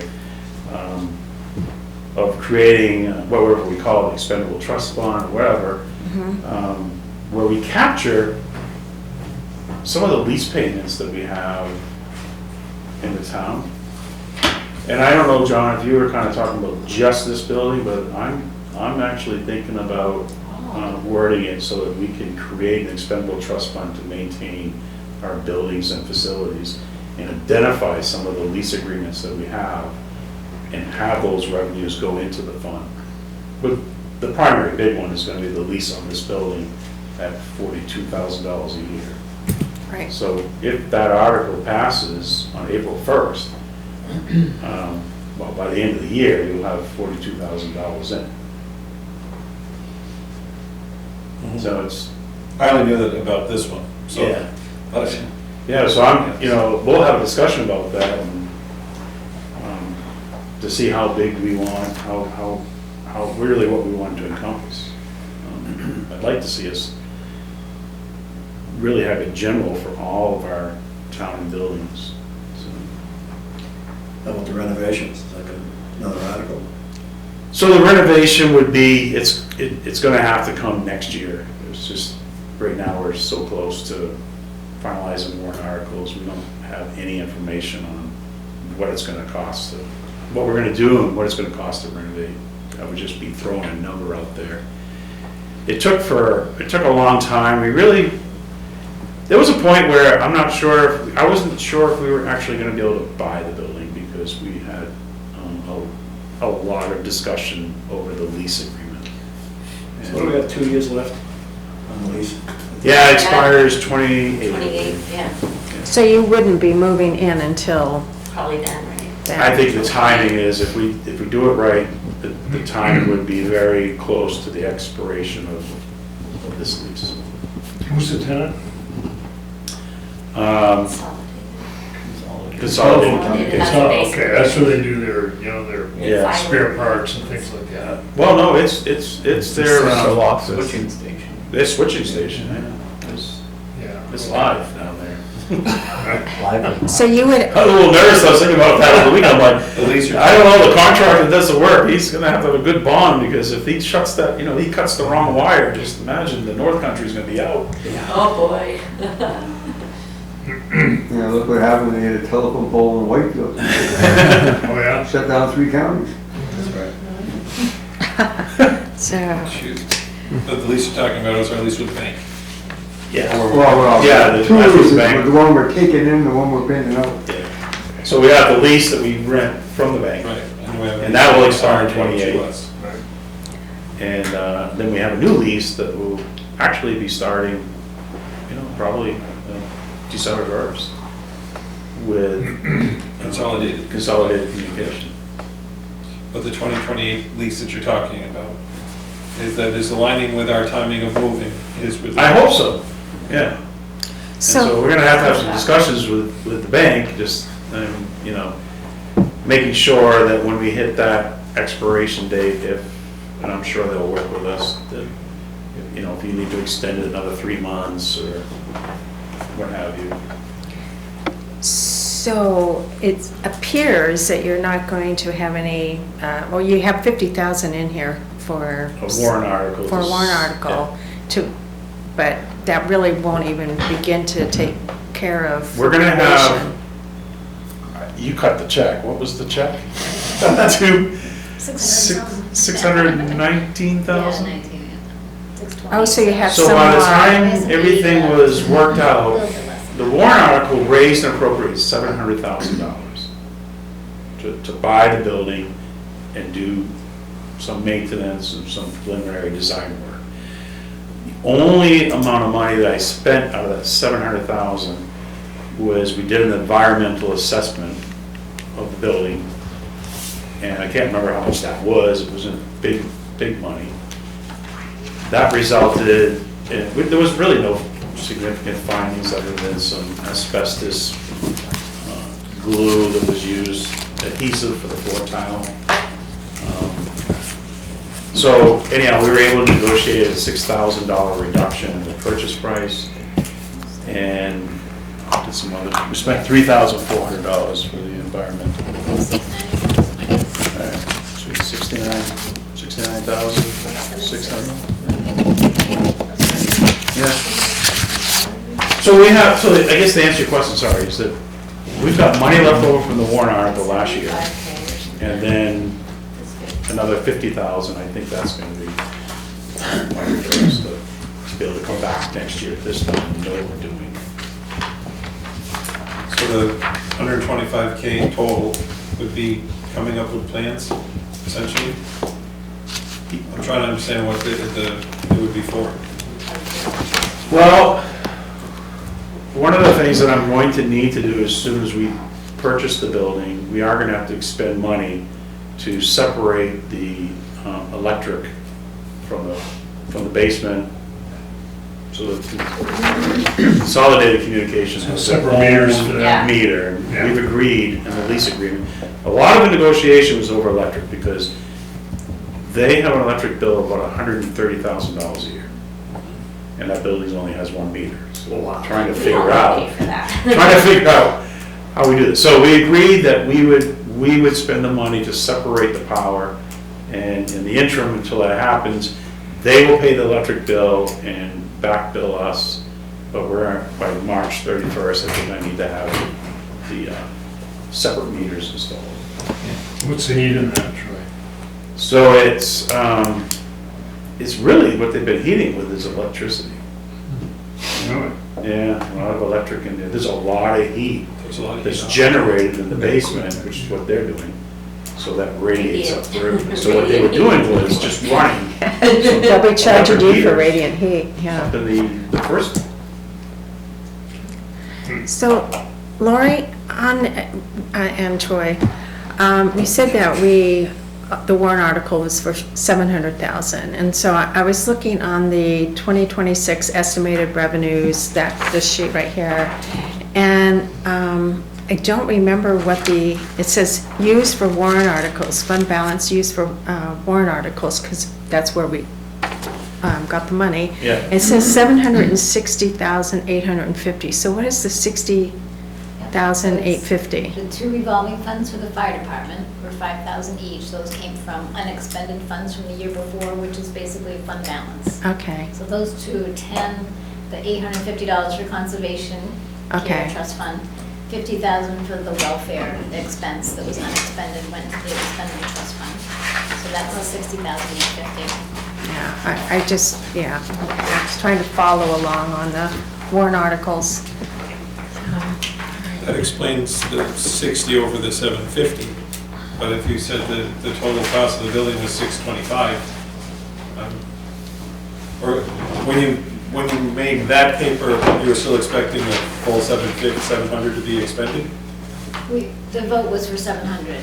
So we have that. You were counting it Yeah, as yeah. 700, but it actually came in, it's looking more like 619. 19 plus the 3,400, so, okay. That makes sense. I think we expected 625, so we always knew there'd be a little extra to do the testing that we needed to do, so. The original purchase, I should have looked at it, but when we do the warrant, because I refresh. I believe the original purchase sale agreement for the building was $625,000. And then I just plugged in an extra $75,000 for unknowns and costs and testing. That's what the $700,000. You didn't want to get to the 11th hour and run out of, have a break over. And Just by the call time we John. had a little deduction on this environmental findings and stuff like that, the actual purchase price ended up being $619,000. So, I really believe this project will turn out pretty good. I mean, you bought a building for $619,000, and you've just created a $42,000 annual revenue stream for the next 10, 15 years. And we have no need for that space down there. So one day when they leave, this town will either, if it's identified that you need that space for any type of growth, or you have the opportunity to lease it out to something else.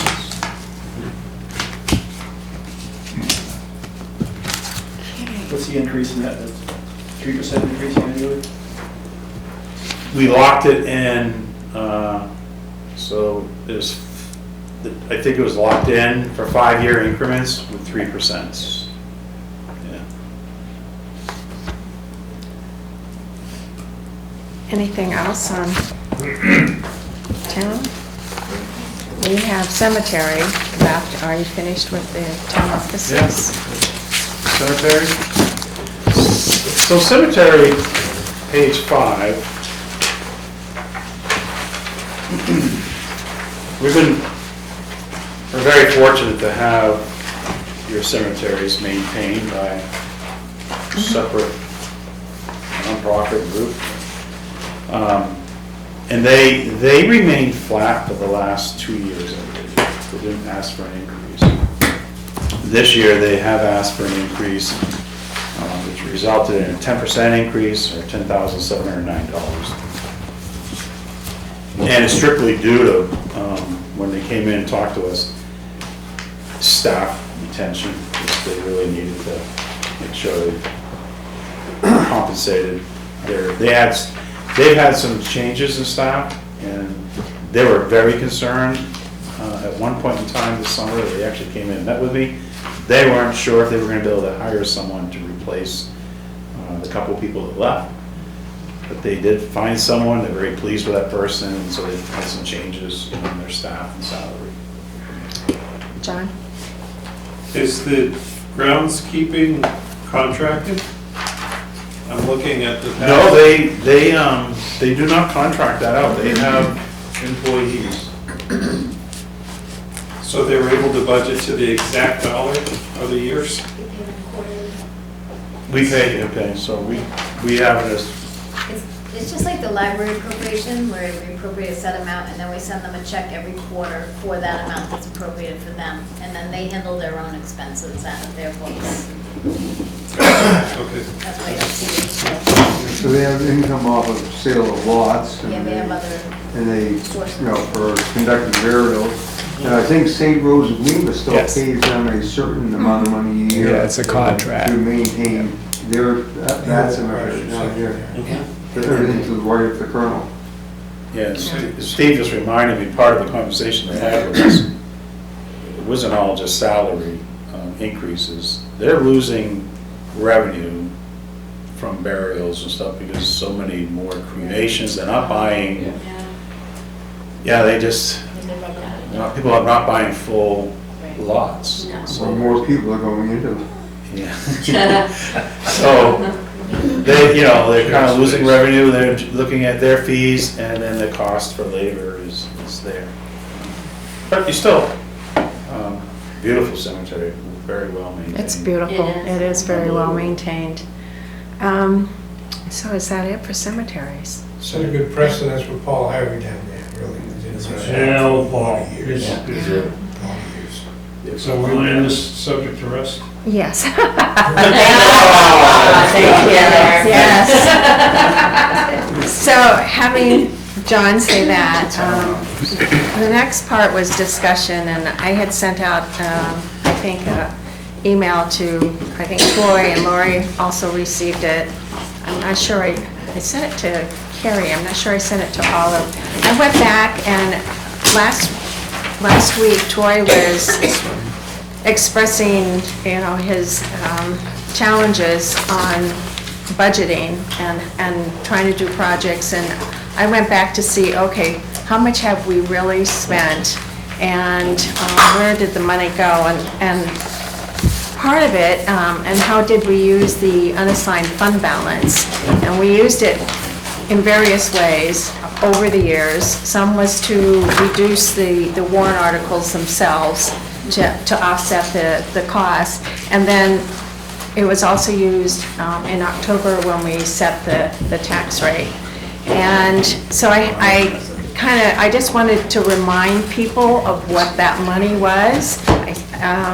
So in 2022, we spent, to reduce the warrants, $10,000, $10,650. To reduce the taxes, $475. In 2023, to reduce the warrants, $52,436. To reduce taxes in October, $798. And in 2024, we used $1 million for $1,082,000 to reduce the warrant articles, and to reduce the taxes, $700,000. But I really felt that that $700,000 was needed because that's when we lost the monies from the pilot. That was the shift in that. So I don't think we would have intentionally spent $1.7 million to reduce the taxes. We had that blooper there. Just one correction. Yeah. 200,000 of that actually came from the capital reserve funds from the police cruisers. Okay. So it was 885,000 we used from fund balance for capital items and warrant articles. Okay. And part of we reduced the cost of an ambulance by $24,000. We reduced the fire department pickup truck by $88,000.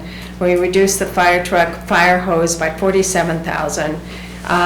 The DPW had a 6-wheel dump plow for $195,000. And the parking lot F, we spent 28,000 from the unassigned fund balance. So going back, I'm just kind of supporting what Troy says. It costs a lot of money to run this town. But I'm also looking at Troy and saying, as we come around the bend on having to make a decision on all of these warrant articles and the operating budget, we kind of need to know what the bottom line will be. Will there be any unassigned fund balance used to offset some of the warrant articles? Are we not doing that? What are we doing? We would really like to know what it's going to be. Yeah. So, Green column on that sheet. I know, but we haven't talked about this sheet yet. But that's where you were getting numbers from. Yes. There's nothing in the green column for using capital, fund balance or capital reserve funds this year. There's nothing else out there yet. Yeah, so anyways, So that's how it's the bottom line. yeah, we need to, and we still don't have the information about the negotiated agreements either. So when will we get all of that information, and when will you pull the trigger on what the bottom line will be for the taxes? I mean, you can go over, we haven't gone over all the sheets. That's all. No. So I think that you're gonna meet Thursday next week. Thanksgiving's Yes. Thursday. Wait, So no, we're it's the week off. after, December 3rd, 4th. The following week. Yeah. I'm gonna have some conversation with the select board Monday night about the operating budget and warrant articles. I am gonna go back and just look at the operating budget and make sure that that we just found, the unemployment thing, but go back and do one more clean sweep through it. One of the things that we've been watching when we put this budget together and, started in July and August, we don't know how much money is available in the revolving funds to help reduce. So last year, we were able to use $100,000 from the transfer facility revolving fund. I think we can pull that trigger again this year, so that decreases that warrant article by $100,000. So when we come back after Thanksgiving, I can tell you where we're at. I don't believe I'm gonna be able to deliver to this board what I delivered last year. So we're gonna have substantial changes. And, my position, and I think following the policy that the select board adopted, is that we will not be proposing to use the unassigned fund balance to reduce any of the warrant articles or to reduce taxes. And our policy is that once we get our fund balance back up to an 8% retention, then every year at this time, if we're like $200,000 or $300,000 above the 8% minimal threshold, the policy lays out that we use that money in warrant articles to buy a plow truck or any of those one-time capital expenditures. Use of the unassigned fund balance to reduce taxes is a very low priority. So the goal is, and it's going to take, I believe it's going to take us about 2 years to get our fund balance back to 8%. I say back to 8%. To establish it. Yeah, Troy, what's magical about 8%? It's not 5.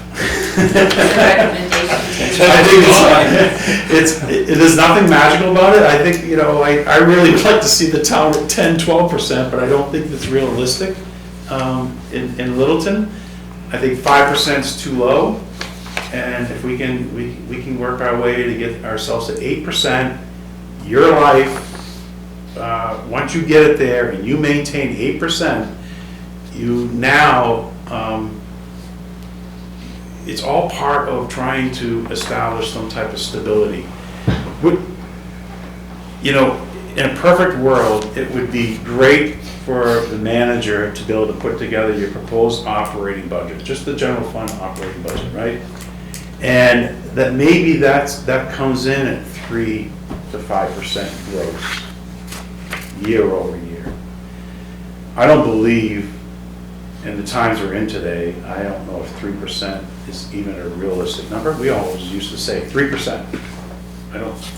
If things continue the way they are right now, 3% is an obsolete number. I think 3% has become 5% with the rising cost of everything, and it doesn't stop.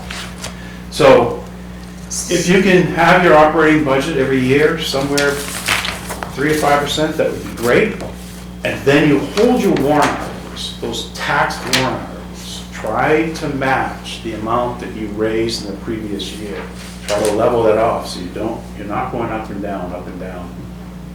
You know, you're accomplishing things and you're accomplishing it for $1.8 million consistently every single year. Then I think that you can at least, you can have a complete picture that's a little more stable than what we've just gone through in the last 3-4 years. So, I'm sorry, John, go ahead. I can recognize what you're going after for the stability on the rate.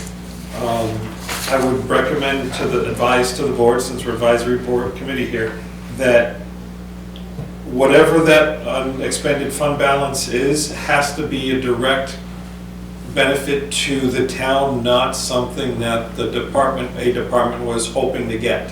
Right. Because essentially, now correct me if I'm wrong, but the unexpended fund balance is, we budgeted X, it cost us, we only ended up having to spend Y. So what we raised in tax, that difference is the unexpected fund balance, correct? Well, accumulated over years and years and years. So every single year, your undesignated fund balance, you have a fund balance, right? Right. And there's portions of the fund balance that's restricted, it's dedicated and all this, but the unassigned is the part that we'll just say is surplus. Right, that we just cash. And it came mostly from taxation. And it came from when we budgeted our revenues. Yeah. But we collect more than what we budget, so that's surplus of revenues. We budget a budget, and we don't spend every dollar of it, that's a turn back. Okay. We have an overlay that we anticipate paying out $250,000 of tax abatements. And if we don't spend all that, that's turned back. So if you only spend 100,000, 150 go down a sign. And but that 250, so some of those turnbacks, the revenue, 90+% of the revenue for the town comes from taxation. Oh yeah. Okay. So those turnbacks are mostly from we budgeted and we didn't have to spend as much as we budgeted. Yeah. So we raised taxes to cover what we budgeted, and we didn't need to, and what we ran the town for less than what we budgeted. Yeah. Kudos to the government for actually being efficient and getting it under budget. That means that the people that paid those taxes did not get the services that they were willing to pay for. And just because they're willing to pay for more than what it costs, doesn't mean that we shouldn't say, okay, well, we charged you more in taxes than it turned out we needed, so here's your money back. Now, that goes against let's try to level things out, because we have a $200,000 warrant article and a $1 million warrant article and whatnot, so I get that, but I think that we're minimizing the value of giving the people their money back. yeah, and the policy that the board has adopted recognizes that. And giving money back, giving back $750,000 to the taxpayers one year, and the next year giving back $496,000, and the next year only giving back $396, all you're doing is creating instability, because whatever you use to directly reduce taxes from what you've got in the bank and the unassigned fund balance that particular year, you can't guarantee that that same exact amount is going to be used next year. So the plan of our policy is establish an 8% retention on unassigned. Yep. Anything above and beyond that 8% will be used to fund warrant articles. You have warrant articles every year. And that's the same. And that's the way you give it back. Right. That's the same thing, it's going back to the taxpayer. Yeah. You're paying, Yeah. It's going back to the. If it's just taking a different form, that's all. It doesn't spike the tax rate as much. What it's saying is, hey, because we collected more taxes than we needed last year, we're able to buy this new thing if you agree that we're gonna go buy it. And there you go. But if that warrant article fails because, for whatever reason, the town says, we don't need a new truck, or whatever, It stays there. then it stays there. Stays there. And they didn't get any value, Well, you can get it next year. we have a fairly transient population now, though, so the people that, came in, lived here for 2 years, and then paid all this in taxes, and then left, and they didn't realize any of the benefit because it was sitting in our account. Security is worth something, so Yeah. financial security is worth something, and I think the 8% is a good target, but. It's a good target. And You don't sit remember, around the too much. 8%, 8% sounds good. Lori knows this better than me. But the other purpose of having a good, solid, unassigned fund balance is for cash flow purposes. So we are not borrowing money in anticipation of taxes. When a lot of the grants that our department's got a lot of grants. So a lot of these grants, we have to front that money. Yeah. And we have to front a lot of money. We only collect taxes twice a year. So, it all plays into some of that cash flow too. So having a healthy unassigned fund balance helps throughout the year, of paying Savings bills account. and paying for things in advance and, expectation you're gonna get reimbursed. I'm going to play the bad person here.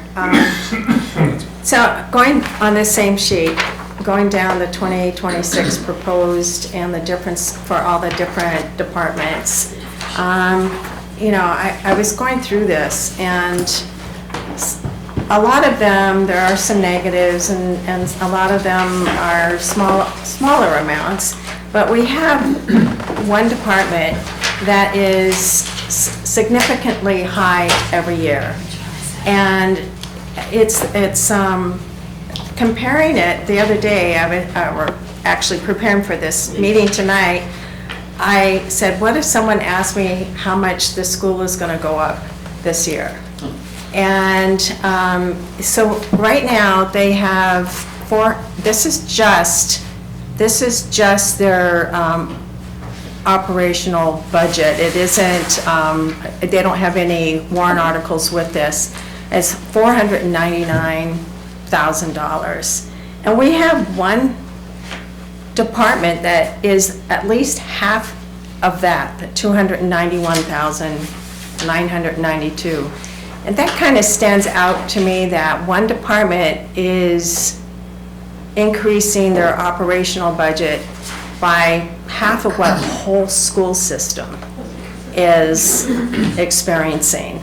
And it's kind of, to me, outrageous. And last year, they, not only did they have, let's see, I have it here somewhere, they had $237,000 worth of monies for the department, either through the general fund or through those warrant articles that I just spoke of, the fire, the truck and the hose and everything else.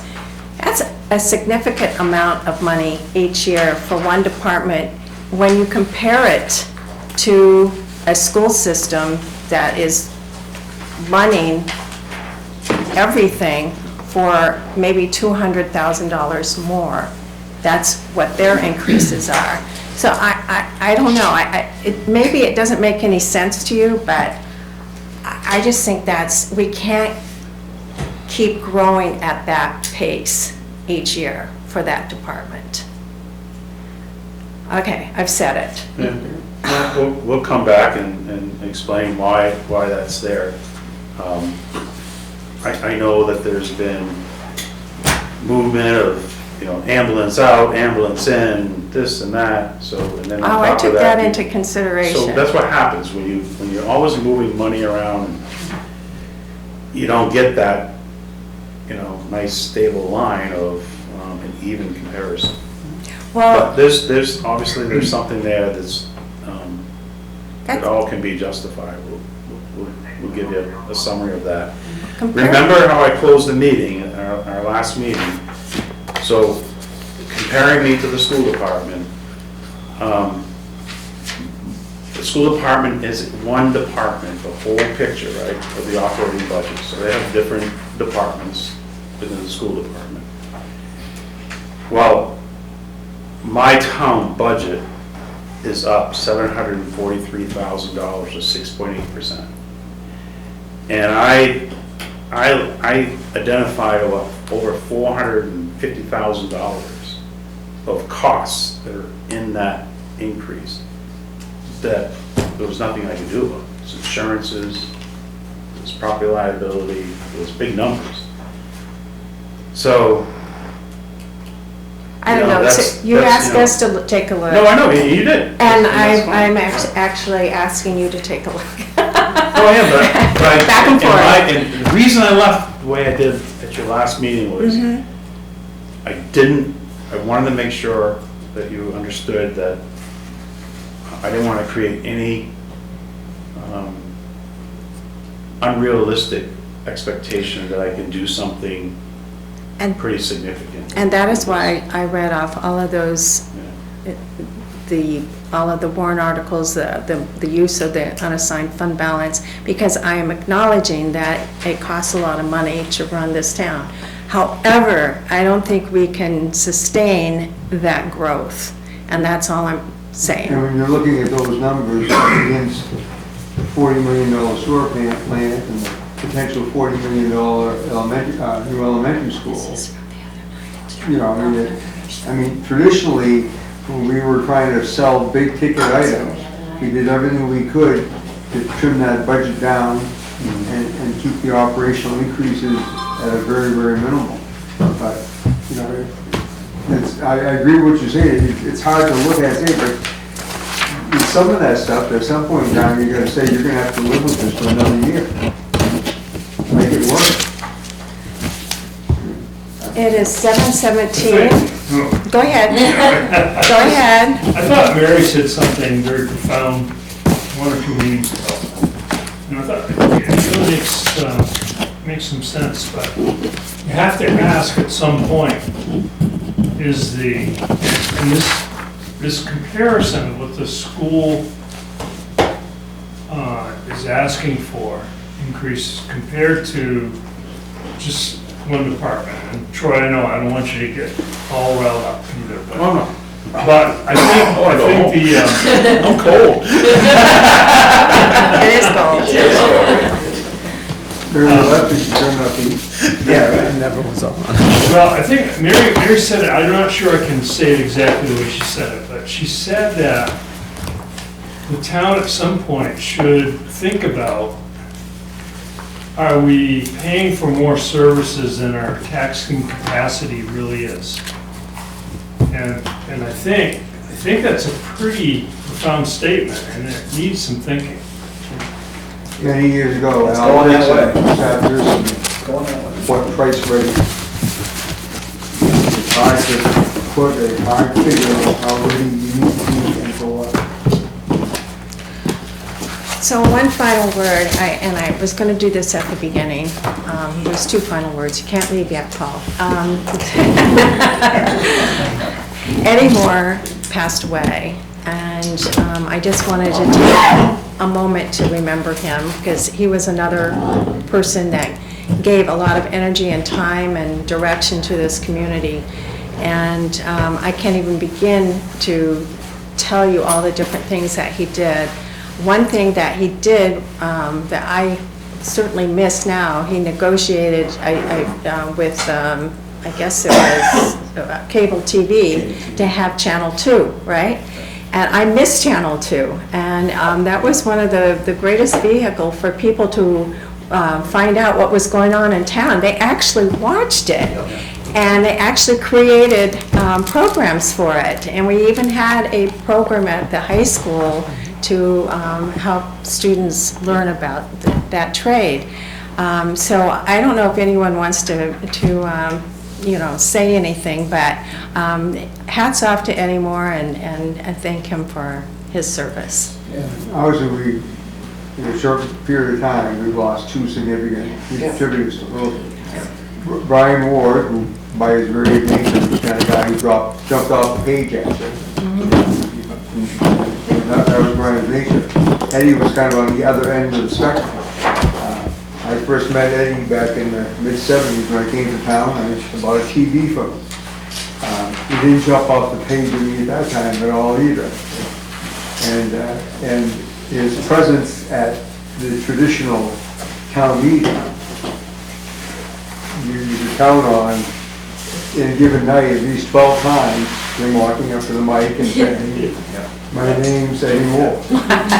And maybe your initial reaction would be, "Oh geez, what's he going to say now?" Well, he always had a gem, and the more times you heard him, and the more years that you heard him, the more and more you came to appreciate him. And Eddie served this town as selectman. He served this town as water and light commissioner, chairman of the planning board. I mean, some pretty tough and significant positions, and he was always ready to do his homework and dig out the details. Throwing this to Brian Moore, Brian would say, "You don't need 5 anymore, but one is a great asset." And it certainly was. And Eddie is, we are going to be missing him. I'm not sure where the next one's going to come from, but he was showing one of the greater underappreciated assets the town has ever had.